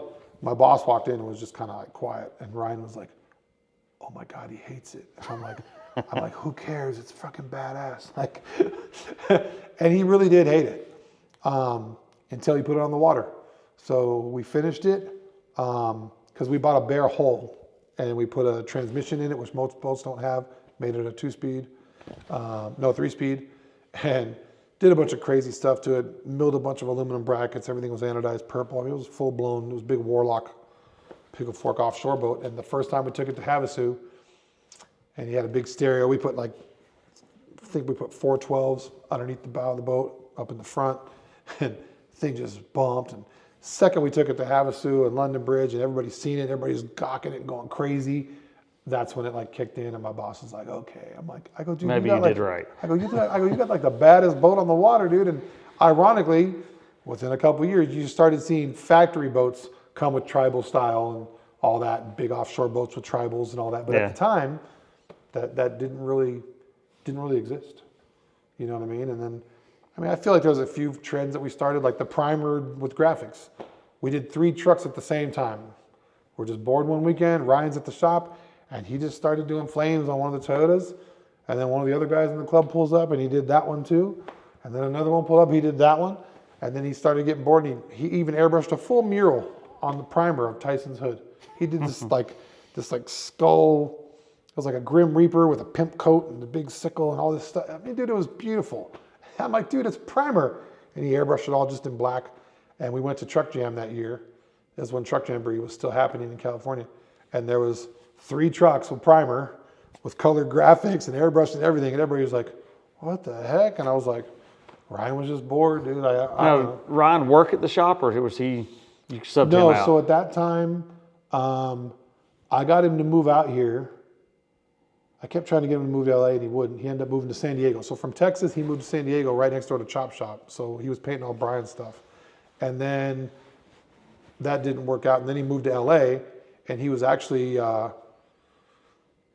he took over West Coast Customs. He took over their old shop. So he just had his own shop over there in Gardena. That's when he had started Chaotic. And he had Chaotic. He still called it Chaotic in Texas too. Okay. So when he did Lomigo, it was Chaotic. And then when he did Steel Flame, he was there in LA. But he painted that boat way before that. So it had been probably 2 or 3 years. And then when I moved out here, I'm like, dude, my landlord, like he's got a Harley shop. You could paint all kinds of bikes. You should really come out here. Like stuff's blowing up. There's Harleys everywhere. And I bought a Harley at that time. And so then he painted my bike. And I'm like, dude, everybody always asks me, and there's no really good artists out here. You would kill it out here. I go, shops are way cheaper. And so then he ended up coming out here and he moved in the back of my shop. And he was painting for Danny. And he's still painting for Danny. Yeah. Now he's on TV. And now, yeah, so then they ended up on the show, and then I ended up on the show. And now, Ghetto Bob worked with you some at the shop, didn't he? So Bob was working, he moved out here too. It's like we all ended up here in Vegas. And so he was from Texas too. And then he worked at West Coast Customs down in LA. And I forgot when he came out here. He came out here and just kind of did his own thing because he wasn't working at no shop. He just built cool stuff at his house. I think it's what he was saying when I had him on the podcast. He was doing that, doing some like ball player stuff. And then he used to go to, so there was a shop in Arizona and he would go out there during spring training. All the ballers would be out there during spring training and he would just go out there and he would make almost a year's salary in like 3 months. So he would go to Arizona for like 3 months, do a ton of cars, then come back here and then do stuff at the house. And then we would have him start doing stuff. And then I would have him start doing stuff at the shop. And then ironically, so he was doing stuff for me at the shop. And then when we moved out and shut down, he took over my building. So Bob moved in there and made that his stereo shop after we shut Musso Motorsports down. So when the economy took a dump and nobody was really building cars anymore, that's when I went into the convention industry by accident. So they moved in next door to my shop and these guys saw us welding and building stuff. And they're like, hey, can you build these brackets and can you build these clamps and can you make these things for these big giant tents? And so I said, take me to these tents. Like, you know, I'm thinking little like pole tents. Like, yeah, like easy ups. Yeah, like what, I'm like tents. Like, and he's asked me to make all these giant things. And then he takes me over to, I don't know if it was SEMA or it was one of the big shows with the big giant tents at that time. So this would have been like 2006. And he takes me over there and I'm like, whoa, that's a tent. You know, it's a building. It's 140 feet wide and it's like 1,000 feet long. And I'm like, that's not a permanent building? He's like, no, they just put that up in 4 days. And I'm like, whoa. So then he shows me all this stuff and my brain's like going crazy. And I'm like, oh, I could build that. I could build that. So before I knew it, when we still had Musso Motorsports, we were building AC parts and making way more money doing these AC cages for air conditioners, building these beam clamps to hold lighting in these tents. So it was just the right time. You know, we were making... That was what, It was 06.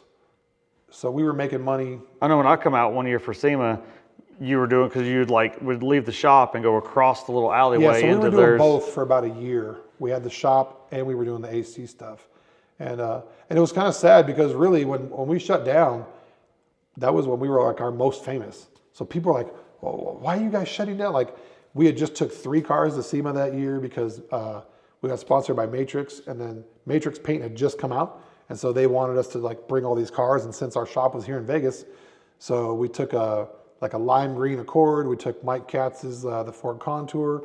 We took the Titan. If any of y'all have ever seen the Contour, Yeah. you think Ford Contour, it's just a Ford Contour. No, this thing has more mods and work and detail in it than most cover vehicles you see today. If it's, I mean, even Stitchcraft interior. But the interior, like, they shaved the floor. Like, so like when Stitchcraft did the interior, he wanted a suede floor.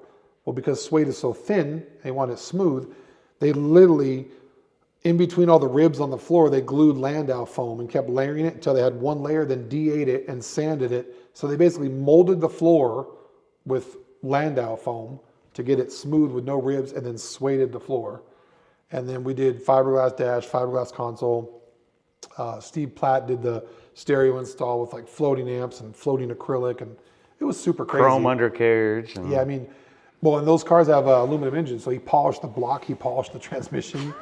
Like, I mean, and then he had a $5,000 display made by Bad Billet. They built him billet stanchions and billet stands, and that display has got to be still laying around somewhere. And it was, back then, it was like $5 or $6 grand worth of billet. I mean, it would take us hours to set that car up, and you know, he took it to Hot Import Nights and Lowrider shows and all the shows, and he would win everything. Nopi on the East Coast one time. And then we did a truck for Sport Truck that year for SEMA too, that Nissan Titan we did. But I mean, we were doing a lot of magazine stuff, a lot of really nice cars. And you've done some big stuff. So like the Contour, and you were with So we did the KRZ Chad truck. Lucas's truck. We did Chad Lucas's truck, which was on the cover. We did that Sport Truck Titan. We did the Ice Cold, which is the OBS with the Escalade. That was a full street trucks build, like from start to finish. It was a piece of junk. IF did the suspension. They brought it out here. We did the front end, the body mods. That was being built for Mike Self then? For Mike Self at that time. Yeah. That went to SEMA. And then we did a beautiful 57 truck, which was like when LS swaps first came out. So we did an LS swap in 2002, 2003. And we ordered it from Chevy, and they would sell it with the computer and the harness. Like we went to the Chevy dealership and picked it up. And so we did a 57 truck with full undercarriage, painted frame, powder coating. And it went to SEMA for a lift company. So we had to make sure the bottom was like Not a lift kit, perfect. but an actual, like a so garage It lift. was on a garage lift, like 6 feet off the ground at SEMA. So we're like, man, this thing's got to look like nice underneath because we didn't want people talking shit. So, Wasn't that the first truck that was shot at Red Rock is where you knew that road was that I use all the time? Yeah. And John shot it out there. O'Neill? Johnny O, yeah. So he shot that. And that's the spot I use. This is the first year I've been to Vegas and not shot something in that location. Yeah. And that's where I met John. So I'm like, it's funny because like, these are all big players in the scene, but like, to us, they're just homies. Like it all just organically, like, you know what I mean? I've just known everybody for so long because you just meet people here and you meet people there. And whether it's, you know, show promoters or this or that or whatever, and you just meet all these people. And then it's funny because sometimes I'll be talking to someone and then I'll turn around and somebody's like, oh, you know him? And I'm like, what? Like, that's the homie, dude. Like, you know what I mean? So, and then ironically, years later when I came back, so I took almost 14 years, I ended up working for that convention company. But my deal with them was, okay, we'll work for you. So me, Joe, I was like, if we shut down our shop, will you give us a job? And they said, yeah. So we just literally rolled all our equipment right next door and worked for them forever. Joe ended up quitting, going back to truck driving. I couldn't quit because I'd like just bought a house and that was like my first house. I'm like, dude, I can't quit. But he's back in the union so job. He's back in the union job. He's doing the same thing he's doing before we had the shop, which I kind of feel bad because if he would have just stayed, he'd be retired already. Whatever. We followed our mini trucker dreams. And so he's back doing that. And then, but my deal with them was, okay, we'll come work for you, but you got to give me like a 20 by 30 in the corner of the warehouse. I said, no matter what I do here, I still need to be able to do like one car at a time, like in the back corner. So while I worked there, like I redid Sklem 720 and bagged that, and I did all the sheet metal on Nick's truck. We did all the body mods in the cat. So that was the first body drop cat eye. So IF did it with paper plates. It came right to us and got fully shaved and redone. That went to SEMA. So we were still doing trucks, but now it was just one at a time because now it was our side job. Yeah. So I wasn't doing them as often, you know, as an everyday job. But so you and Joe were still doing that after working all day. So we were still doing that nights and weekends for, oh God, probably 5 years. And then when Joe quit, I was just kind of doing it by myself. And I wouldn't do as much radical stuff because I'm not as capable as Joe with like the body. I don't like doing body work. Joe's fast at body work. I ain't doing no body work. So I would mostly just do suspension and bag jobs. That's really what I would do just because sheet metal work and body work is so tedious and has to be so perfect that I didn't want to get into that. You know what I mean? And then I didn't want to make anything by hand anymore. So this is when like Suicide Doors, when they first started selling like laser cuts, step notches and C notches and pre-made 4-links and tabs and bag brackets. And so you're like, man, now I can do a bag job in like 2 or 3 days versus before you're like cutting all these brackets. And you know, now that's when CNCs and lasers and water jet and plasma cutters and all this stuff it started moving really fast. And then you're like, well, cool. Like, yeah, I'll do bag jobs all the time now because now you could just weld it right on and line it up and measure and you're done. You know, and then, so I kept doing that. And at that time, I think I'd sold my dually. So I had a bag dually, crew cab with Cadillac taillights and Escalade front end. Ironically, we built it for a customer and then I ended up buying the truck from my customer because I was like, well, I know all the work's done, right? Because we did it. So I'll just buy it from him. And what's crazy is I bought that dually. It was a 98 dually with only 25,000 miles with a Cadillac front end, Cadillac taillights, bed cover, stereo, bagged with, you know, whatever the 16-inch whatever wheels. And I bought that truck for like 21 or 22,000. And now those same crew cab dualies are still that same price, if not more. It's just 30 years later. Things are just crazy. Well, just like my first car, Suzuki Samurai. You can find a crappy one for about $8,000 now. Can't find a clean one. So everything's just, you know, gone crazy. But yeah, so I did that and then got burned out on that after 13 years. And then I always stayed friends with everybody over at Counts because I was still getting, you know, I built my Magnum, which it's kind of funny because I feel like more people know me for my Magnum than anything. Well, you probably had it for well, I guess so you had it when there was social media where people could take pictures of it at a show and post it. It was. That's true.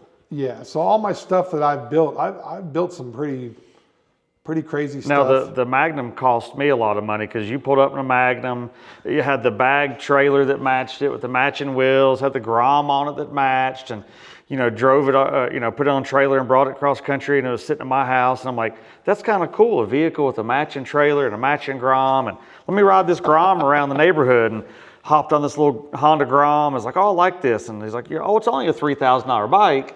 Yeah, $13,000 later, I had a stretched, lowered, custom painted. It's the same as a car or a truck. It's the same thing. Just because it's a mini bike, it's the same thing. You got to buy all the accessories and all the gadgets and all the gizmos. So ironically, that whole thing, I've had this fixation with having a matching trailer for a long time. I even have this stupid little, like I can't draw, my skill, but I'll show you. I think I still have it. And I drew my 4Runner with a matching trailer. So at one point, that was my goal, was I wanted a Toyota bed trailer to match my 4Runner. And then I just always had this fixation with just, this whole matching setup. But that's for guys that just ball out and they can just call a shop and buy a trailer and buy a motorcycle. I can't afford that. So as the years went on, and then I like to build stuff, and then I feel like once I'm done building it, I don't enjoy it. Yeah, because I don't like washing cars. I don't like detailing cars. So taking care of them is just a pain. And then the competitiveness has always been in me from the lowrider days, where it's like you want to win, win, win. Even though people say, oh, you don't build it for trophies. No, I don't. But you want to know you got the best car out there. Like, that's just the way I feel. Like, you always want to be the best. And then with social media, that makes it almost worse, because now just instead of being the best like in your town or your city, you can see all the cars from all over the country. And you're like, oh, I want to build the baddest one.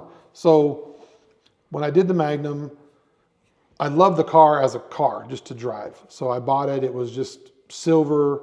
The first day I bought it, I didn't like the cross grill. So I cut out the grill and put the black mesh grill, black 22s, 2-inch springs, and pulled all the badges off. First day I bought it.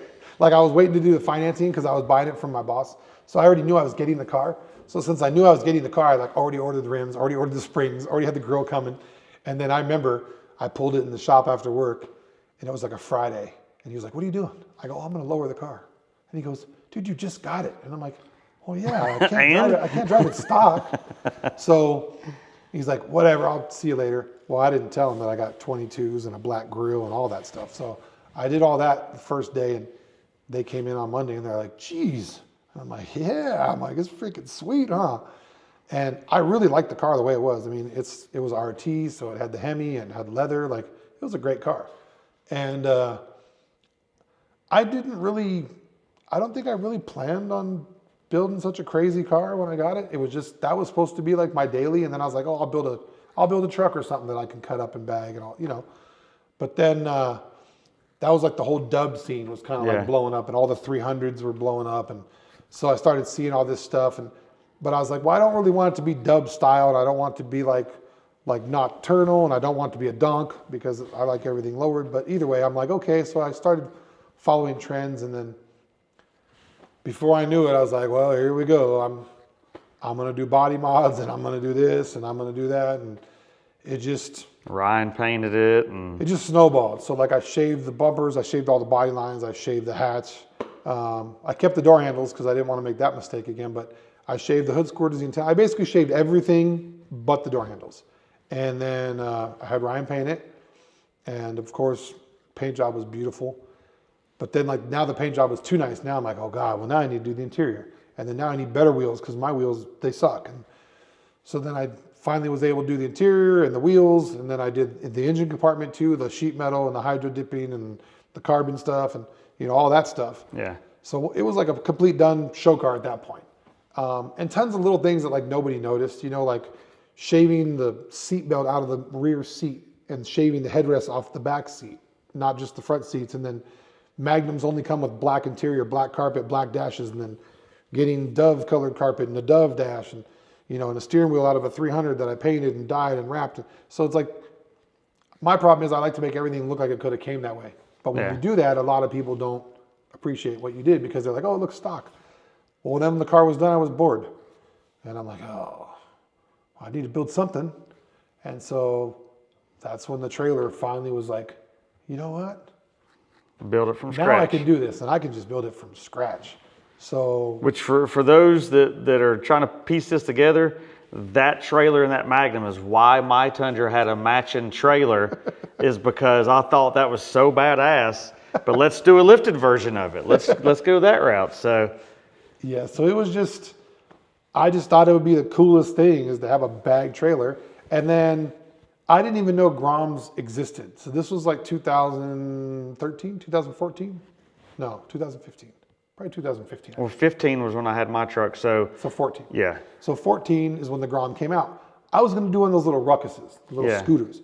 So I started looking for a ruckus, and I'm looking for parts, and I'm just Googling, and then I see this ruckus, and I see this little slammed bike next to it, and I'm like, dude, well, what is that thing? it's like it's a mini And crotch I rocket. messaged this guy, and he's like, oh, it's an MSX 125. You can only get them in Japan. I'm like, okay. And it was John. You know, now we know him. John from Composimo in North Carolina. But he's like, well, yeah, I brought it here from Japan, but they're coming out this year in the United States. But he brought one here. He went to Japan, took it apart, shipped it over in like 10 different boxes, put it back together. So it's not even a legal one. It's just, he did it so he could make parts because he knew that they were coming to the United States. Yeah. So I talked to him, and he's like, oh yeah, we're making lowering kits and stretch kits and all this stuff. And I'm like, oh, now I got to have a Grom now. Like, now I don't want a ruckus now, you know? And then, I mean, what good is one? You should have two. So then, since me and Slim showed Or together three. all the time, I bamboozled Slim into get one because I'm like, well, hey, if I get one, you should get one. And then we'll build yours to match your car since we always show together. And then I'll build mine to match my car, but I can tow them both on my trailer. And so then we would show together and put the bikes together. And that Well, then was you like, bamboozled me to get one, and Chris to get no, one, no, and no, Kristen no. to get I one. just suggested, all I said was they're fun. I didn't say to buy one. I didn't say nothing. I just said, hey, they're a riot, they're fun, they're great. And they are. I still remember the day I bought mine. Chris Tryon was at the other dealership in town. They had one, and the dealership I was at had one where it's like, all right, we're going to do this. Let's do it. And so he buys it and throws it in the bed of his truck and pulls into his house. And his mom walks to the door, and she sees it in the back of the truck. He said she just went ghost white because he had recently lost his best friend in a motorcycle crash. Yeah. And she's like, I thought you said you was never going to get on another bike again. He's like, Mom, it's a scooter. She's like, no, it's not. He's like, walk outside and look at it. It's a scooter. It's not a full-size bike. So here you have this 6-foot-something, 300-pound dude on this little bitty bike. And she's like, all right, well, I guess it's a scooter. So that snowballed. And then when I got my trailer, it's like, well, me and him had it. It's like, well, there's room for a third one. So let's talk Kristen into getting one. So she got all our spare parts, and it was, yeah. So thanks, Adam. You cost us quite a bit of money. But then when I went to North Carolina, I had an extra Grom to ride. Like, it worked out perfect. So, but yeah, so it's just ironic through that. And then that opened like a whole nother like scene to me because at first I bought the Grom just to have it as like a pit bike for car shows. But then every car show we went to, they're like, oh, you can't ride your pit bikes. You can't. I'm like, oh, great. So I built this thing and I have this crazy setup, but I can't even ride it at the shows. That's where I am with golf carts now. But, They've banned them all. So then I end up meeting, they have this big event called Super Sunday in California where there's like 600 of these little mini bikes that go. And I went to that and I was like, whoa. So there's this whole other like mini bike culture. And ironically, I had a YSR when I was a kid, which was a little 50cc crotch rocket. Yamaha used to sell them in like 1987. It was a 2-stroke, little 50cc motorcycle, and they did like 50 miles an hour. So like, I had one of those when I was a kid. But yeah, so I get this Grom, and then I meet all these Grom people, and then I end up building one of the craziest Groms on the West Coast, and then I meet all the guys that are heavy into these things, and who knew you could spend 13, 14, 15, up to 20 grand on a pit bike that's $34.99 at the dealership. Yeah. And now, like, I've built some super high-end mini bikes for a lot of people, and I now have my CB, which is a one-of-a-kind 300cc mini bike that you really shouldn't have 300 cc's in a mini bike, but I do, and it's freaking fun. But yeah, so I guess I've just always been into everything. I had boats for a while and jet skis. I just love everything with a motor, anything that's got wheels. Same. And then With boats, I was like, well, with boats, you got to have a big truck, you got to have a trailer, you got to store it, you got to tow it, you got to wash it, you got to insure it, you got to take it up, you got to gas it, you got to dock it. With a motorcycle, you can just go in the garage and jump on it and go. So I led more into motorcycles than jet skis and boats. I kind of got out of that, and then we can rent boats over here at the marina by Lake Mead. So I rent a boat like twice a year, and it's much easier just to rent it, leave it there. I don't have to park it, store it, or deal with it.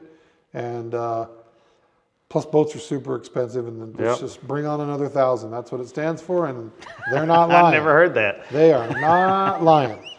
Like literally, because you park it, and if you don't drive it every month and you don't winterize it, and you forget something, and you're like, oh, now you need a battery, and now you need this, and now you need that. But it's like boats are just, you got to ball out, or you got to be super mechanically inclined and like to work on your own boat. But you got to just really stay on top of boats. They're great, they're fun, and then the problem is too, you really got to have friends that have boats if you have a boat. Because when I was the only one with a boat, and then all your broke friends want to get on your boat, and they don't want to help pay for gas, and they don't help wash it, and they don't help insure it, and they don't help do none of it. They just want to hang out for the day and be like, cool, thanks, that was a good time. So I took my boat and 2 jet skis to a mini truck show one time, and the guys in the club helped me tow it. And I told them they were going 2 days before me. I said, hey, you can ride my jet skis, but don't let nobody else ride them.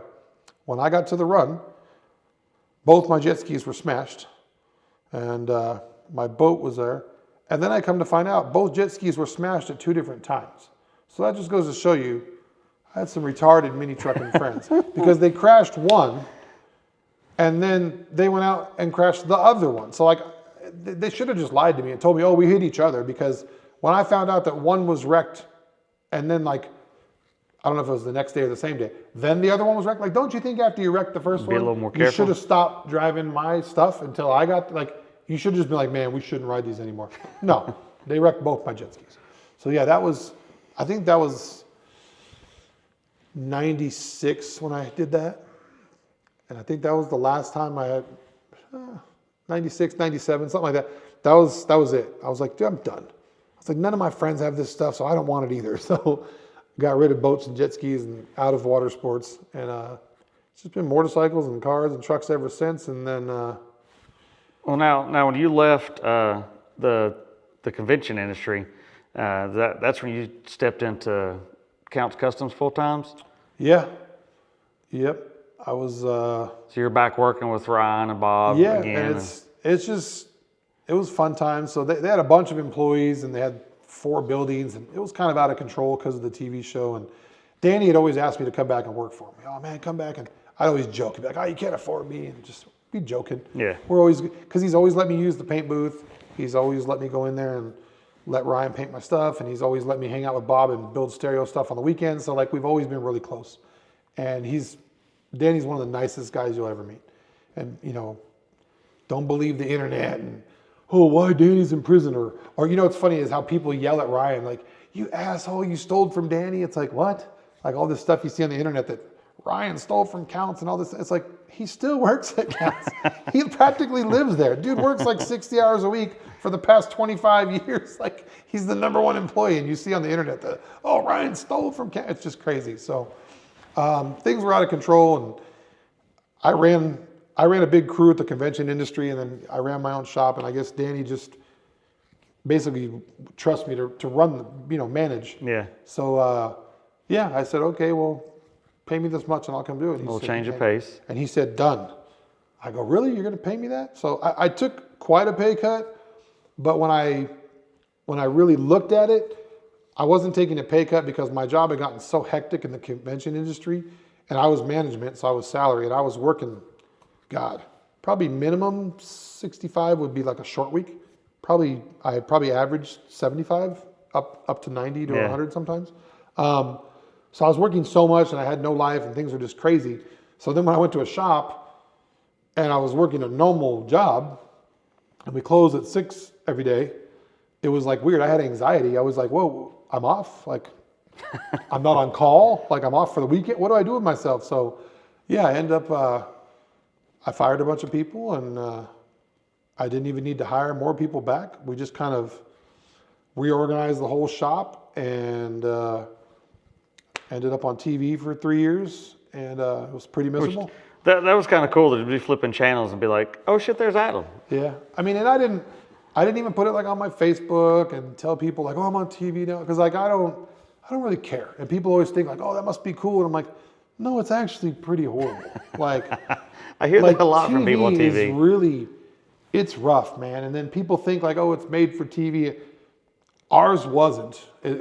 We really built those damn cars, and I think the problem was when they started, they were just kind of doing like quickie paint jobs, quickie interior, no frame offs, no LS swaps, none of that. Yeah. So the first few seasons, they were doing the shtick where Danny goes and looks for used cars and all. You know, some of that stuff is obviously staged because they have to mic up the people and all that. But we really would go and pull over and be like, you want to sell that car?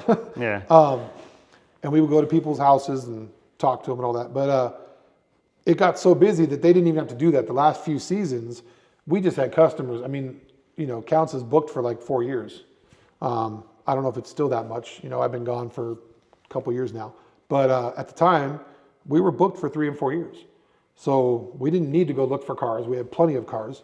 But now the caliber was way higher because now we're doing frame offs and roaster shop chassis and LS swaps and, you know, all AC, power windows, complete new cars, sandblasted to bare metal. So now the problem is the production company still wants the same amount of cars. They're like, oh, well, we still want 12 cars this season and 12 motorcycles and this and that. It was just, the pressure is just crazy. It's psychotic. And so it just wasn't fun. And then we skipped a season for like negotiations or whatever. And then that was the funnest time I ever had working there, was the 1 year when we didn't have to be on TV. No deadlines. It was just awesome. Like, we built cool cars and I'm with cool people. And it was kind of crazy because like I'm in Extreme Lows. Bob used to be in Camber. He still has a Camber tattoo. And then one of my mechanics was in Freaks of Nature. So it's like all these mini truckers and we're all working together. We're all in different clubs and we're all building stuff. And it was a really good time, good people. And Bob's still there. I butted heads with the higher ups, not with Danny. I've known Danny forever and we're still cool. I see Danny all the time. But things are just, I didn't want to give an ultimatum. I'm just kind of, but you knew you still wanted to work on vehicles, but you kind of wanted to be at your own pace. Yeah, it was just, I've been doing it with people and with someone and partnering and this and that and this. And then I just kind of, and then through the Grom scene, I met another buddy of mine and he owns a crane company and he's like, hey, I got this crane job. And I'm like, what? So then it was another little weird thing I did for a while, and it was in California, but I'm like, I'm not moving back to California. And he's like, oh, you won't have to. I'll just rent an apartment. You could just come for 3 days a week. And we were installing tiny homes all over LA with these big giant cranes. And so I was just basically organizing it all and getting street permits and street closure permits and organizing the trucking. And then we would pick up these tiny homes and crane them over the house and set them in people's backyards. And it was kind of crazy. So I did that for like about a year. I was making decent money. And I was trying to build the shop here at the house. And so I just kept working while I was building this shop because I knew that, I'm like, I just need to do my own thing. It's just kind of, I don't know. It's not that I don't get along with people, but I get along really good. But whether it's age, and I make way less money now than I used to, but I think with age comes wisdom. And I guess you realize that you can't take it with you, and money can't buy happiness. They're right. So, and I guess now that I have grandkids, things just change. And so I make way less money. I have way less stress and I'm way happier. Way more freedom. And way more freedom. And I can do whatever I want, whenever I want. And I still work for all the jobs I've never been fired.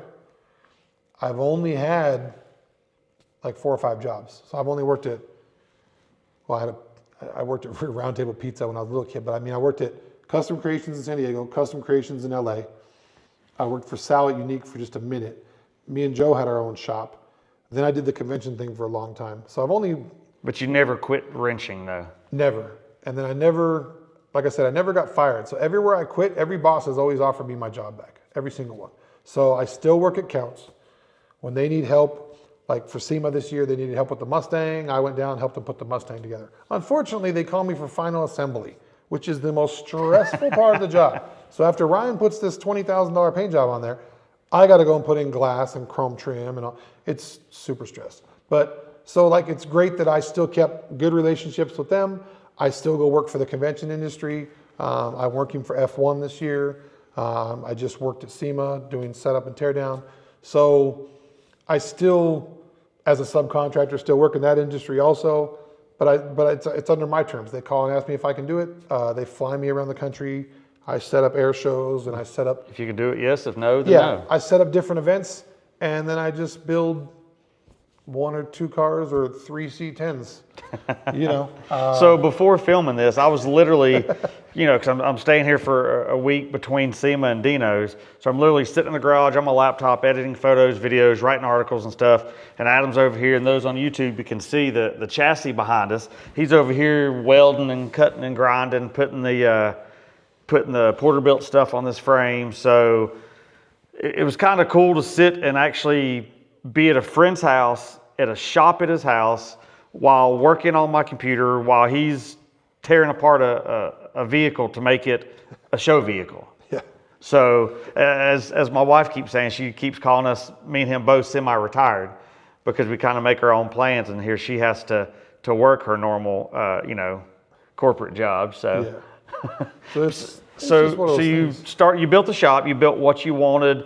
You ran into some struggles with that. So for those of you building a shop or a garage at the house or whatever, it's never as easy as like pour the concrete, build it, put it up, and done. If it can go wrong, it's gonna go wrong, and Adam can attest to that. Yeah, and a lot of people want it fast. So then I see a lot of people put like a metal building because they're cheap and they're quick, and then you're gonna be mad because a metal building is loud and it's not insulated. My thing is that I'm picky and I'm anal, and I knew that this is my forever home and my forever shop, so I wanted it perfect.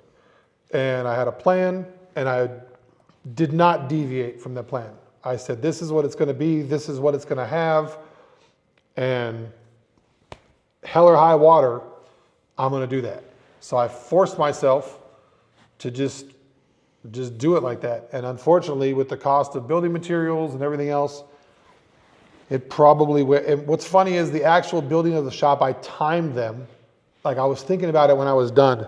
And I said, man, it only took them like 4 days to frame it. And it only took them 1 day to do the tile roof, another 2 days to do the stucco, because I had to do tile roof and stucco, by the way, because I have an HOA, so it had to match my house. And then the spray foam insulation took 1 day, and the drywall took like 5 days because it was during the winter and it was super cold and the mud wouldn't dry. It don't get that cold in Vegas like it does. No, it was, dude, they would seriously, they would come in mud and they would leave for 3 days because the mud wouldn't dry. They had heaters in here. It was crazy. And I don't wanted smooth walls because I didn't want texture walls for the dust. But anyways, if all said and done, actual working days, including the foundation and everything, it was only like 3 weeks to actually build this building, if you add up the hours and days. But it took 1.5 years. So if any of y'all think you can do 3 weeks to build a shop, then you can, Superman. But it's a nightmare, and then permits and all this BS, and Now that you have the shop though, and you've got it set up pretty much like you want it, you got the tools, you got the lift you wanted for the most part. Pretty much. You've not even really put out that you have this shop now that you're doing this, and you've already got a waiting list. Yeah, I mean, I think it's just because of my age and because of how long I've been doing this. I know a lot of people, and a lot of people, they trust me and respect my work and my opinion and whatever. So like most of my customers, they pretty much just let me do whatever I want. They're just like, this is what I want to build, and what do you think? And then half the time I call them and be like, well, hey, what are we going to do for this one? Oh, whatever you think. Okay. So they just kind of tell me what they want, and that's what I'm going to build. That also kind of goes towards me. I think I'm going to build this build. What do you think I should do? And you go, you should do X, Y, and Z. And I wind up doing X, Y, and Z. I mean, I feel like my vision's really good. And the people that I've always looked up to are minimalists, I think. Like Chip Foose. Like his stuff is less is more. Like I like to do mods that you can't tell they're even done. But like I said, the problem when you do that is it's super underappreciated when you go to shows and stuff because it's just subtle. But I like things that just look stock. Like I like things to look like they could have came that way. You know, like even with my Magnum, it had tons of body mods and you'd never even know. But then when I would go to a Mopar only show and park next to the other Magnums, you'd see the then difference. people would be, only at those shows would people come up and be like, whoa, or people that own Magnums at those shows would come up and be like, dude, where'd you get those bumpers? Or where'd you get that grill? I was like, oh, I made this, I made that, and that's always been like the dream ever since I was a kid too, is like, I love when I go to a show and they're like, well, who did this? Well, me. Well, who did that? Well, me. Well, who did that? Me. Like, I did it. So, like I said, I don't paint because I've never been forced to paint because Ryan's one of my good friends. And you have a painter in your pocket. So, bless him because I wouldn't have badass shit without Ryan.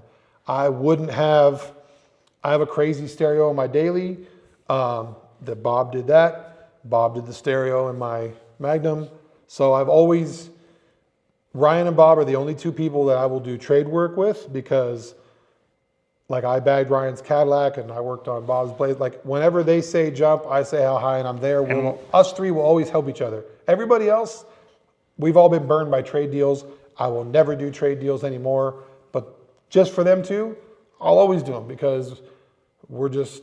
It's like when we did we lowered, was it 19, I guess it was? We lowered Bob's Silverado in the shop. You lowered that. I took pictures of it, and Bob sat in the corner and watched. Yeah, so but I mean, he does stereos. He don't do lowering. So it's his truck. If it needs to get done, it's going to get done. When Ryan's stuff needs to get done, it gets done. So it's just. But now you have a spot you can do it here. You can. Yeah, and I still don't want to do body work because it's messy. I'm trying not to get my shop messy, which.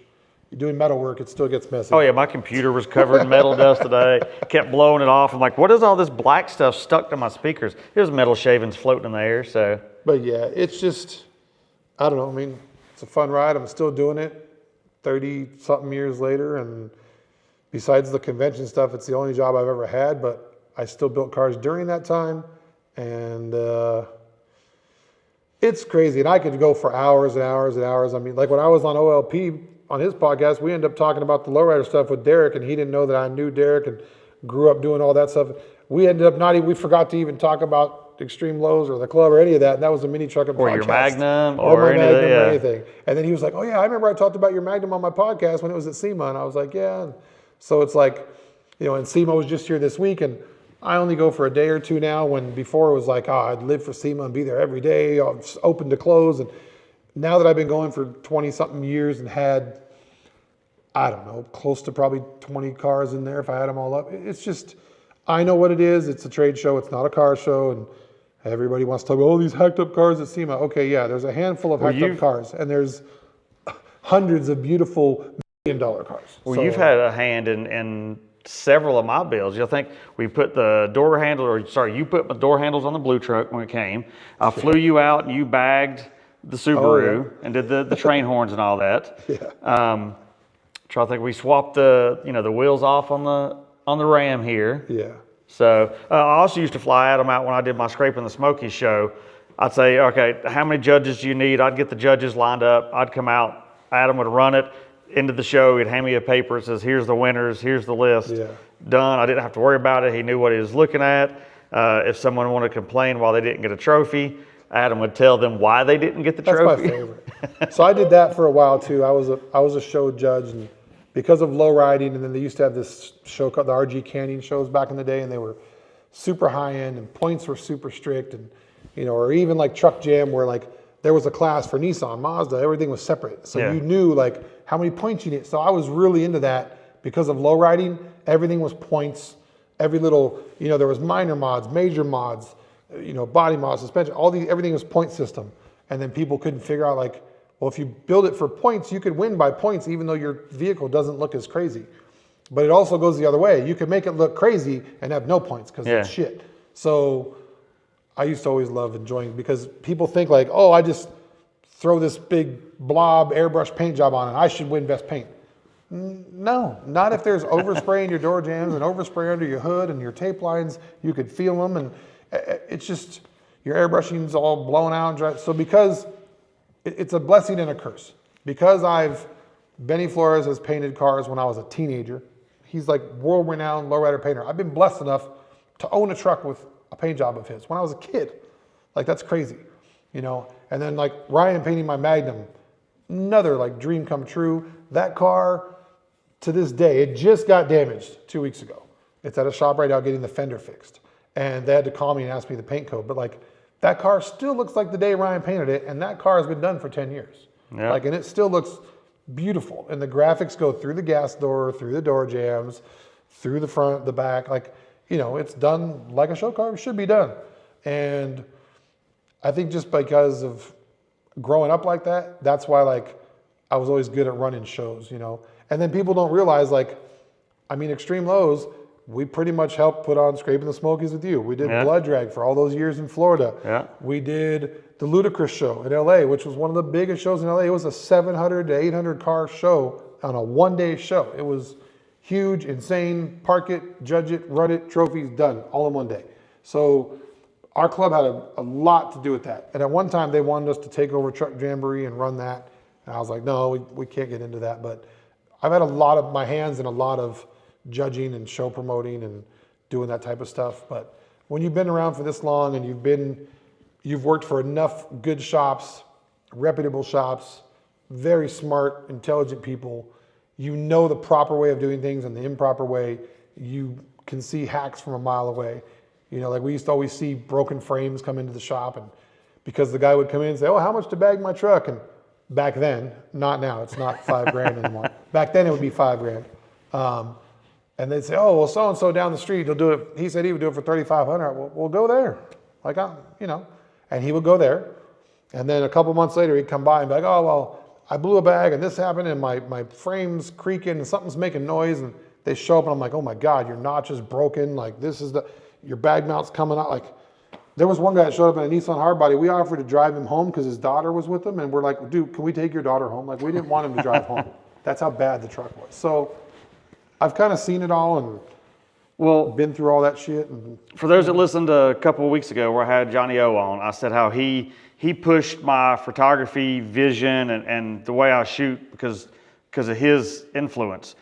Adam's been that guy to me when it comes to building stuff. I always bounce colors and mods, and if it's stupid, he'll tell you. And any of you that know him, he'll look at you and go, Motherfucker. Yeah, see, say it. That's Adam's thing. If he says, motherfucker, you know, okay, I'm not going to do that. That's not what needs to be done. But he has been that influence in literally every SEMA build that I've done for the last 10 years. He's had some kind of sway in what I should do or what I do because I look up to what he has done in his past and what he's built and his vision and his view on that stuff. Because me and him both share the details are what matter. Like, it's not just throw some stuff together. It's the little stuff that makes a difference. So he sit here today welding up holes on this frame that no one will see unless it's aired up and you lay under it. Like, no one would see it, but it's clean now. I know they're there. But no one else looking at it will know. But it's the details like that I think make me and him mesh like we do. Hell, he flew out and he was in, came out to mine and Kristen's wedding. It was actually in the wedding. I forced him to wear a pair of custom Air Maxes. So they're in my closet. But yeah, it's crazy how friends at car shows can basically turn into family. Yeah. You know, like I went to his mom's little birthday dinner last night. You know, as of recording this, it was last night. He comes to our house in North Carolina and comes to, Kristen's work events or whatever. Like, it's just, it becomes family. So never let that one random person you meet at a car show think that's just some random person. Like 20 something years later, you're sitting in their garage forcing them to be on a podcast.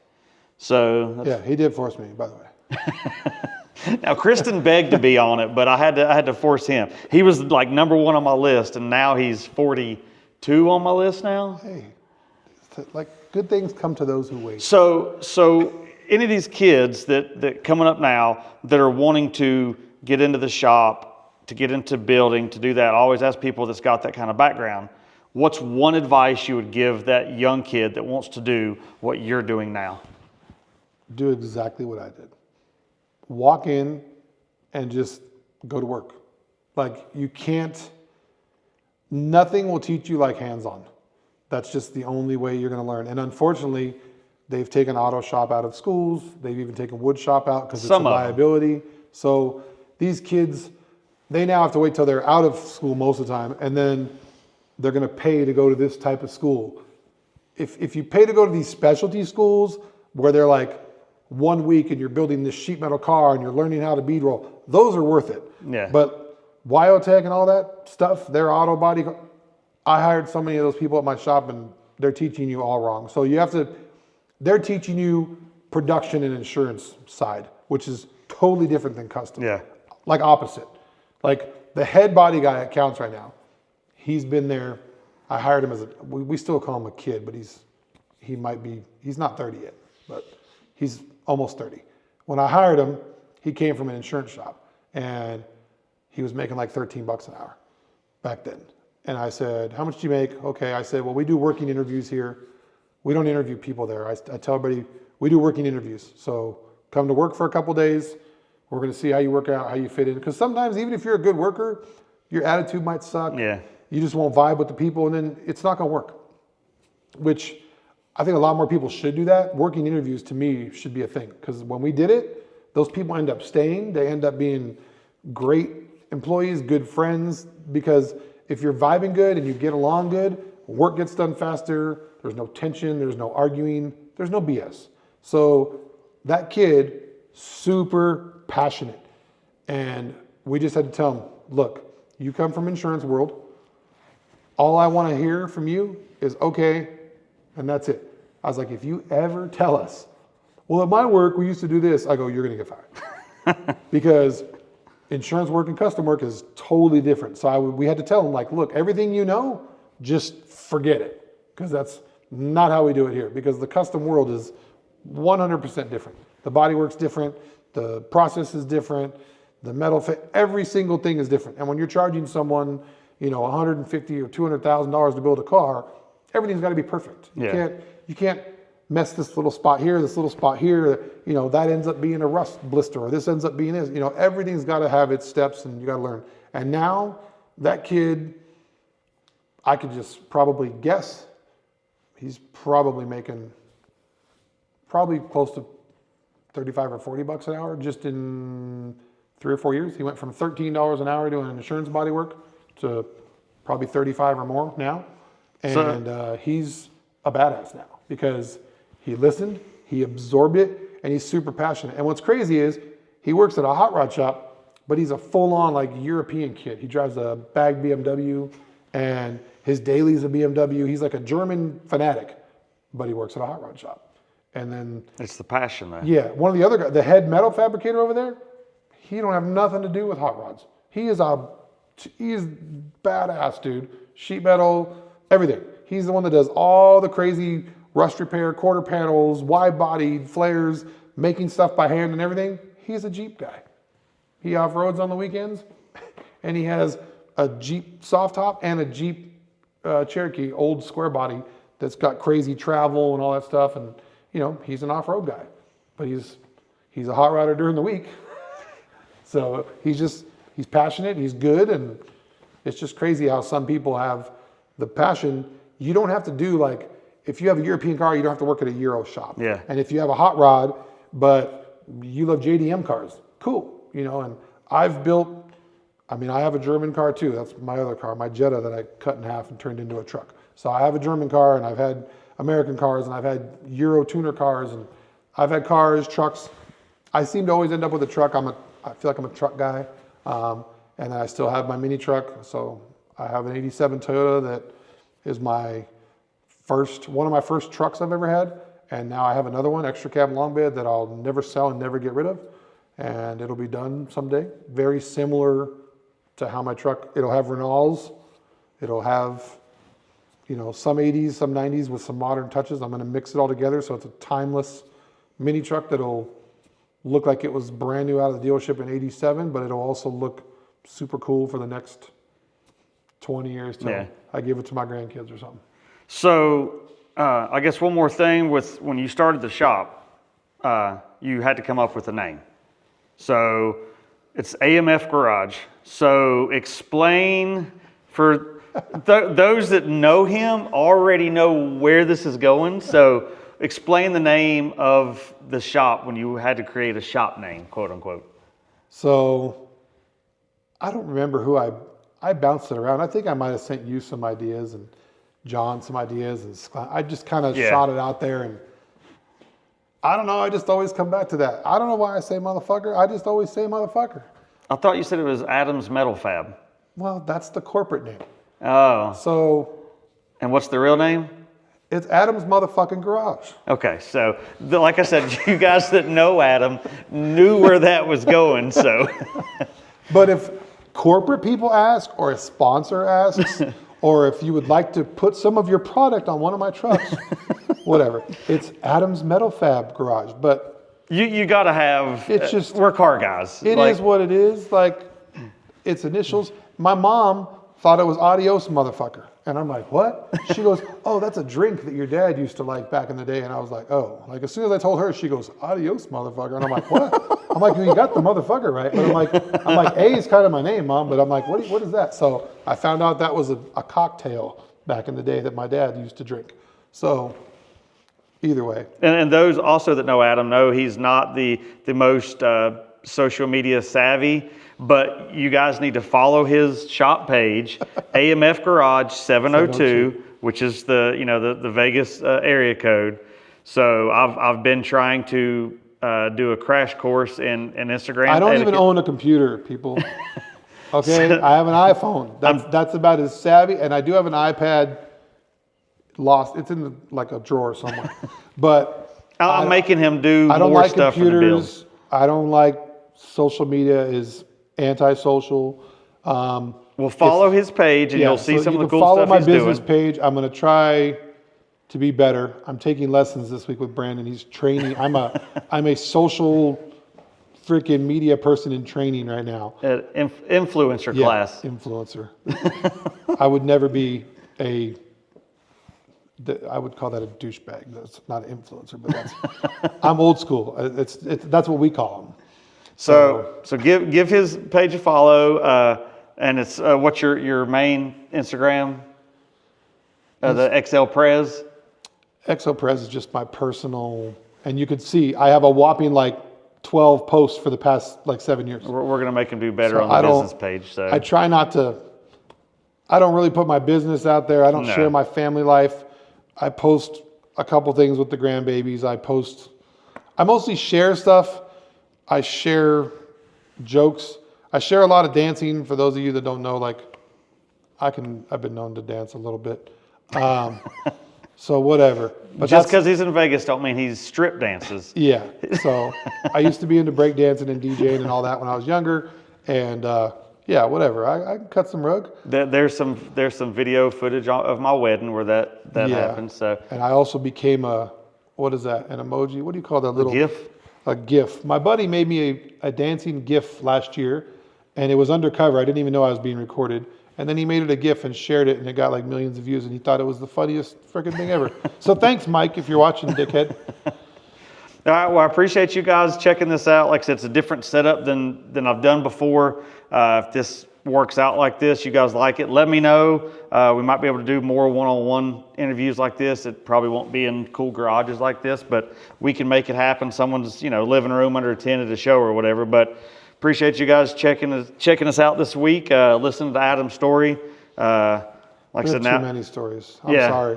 I know I bounce around a lot, but I've been doing this for so long. I got way too many stories. And now y'all know who causes the bulk of my money to be spent is this guy right here. So no, I just make suggestions. I'm not doing nothing. Well, I appreciate you guys checking it out, and we'll see you next week. Peace.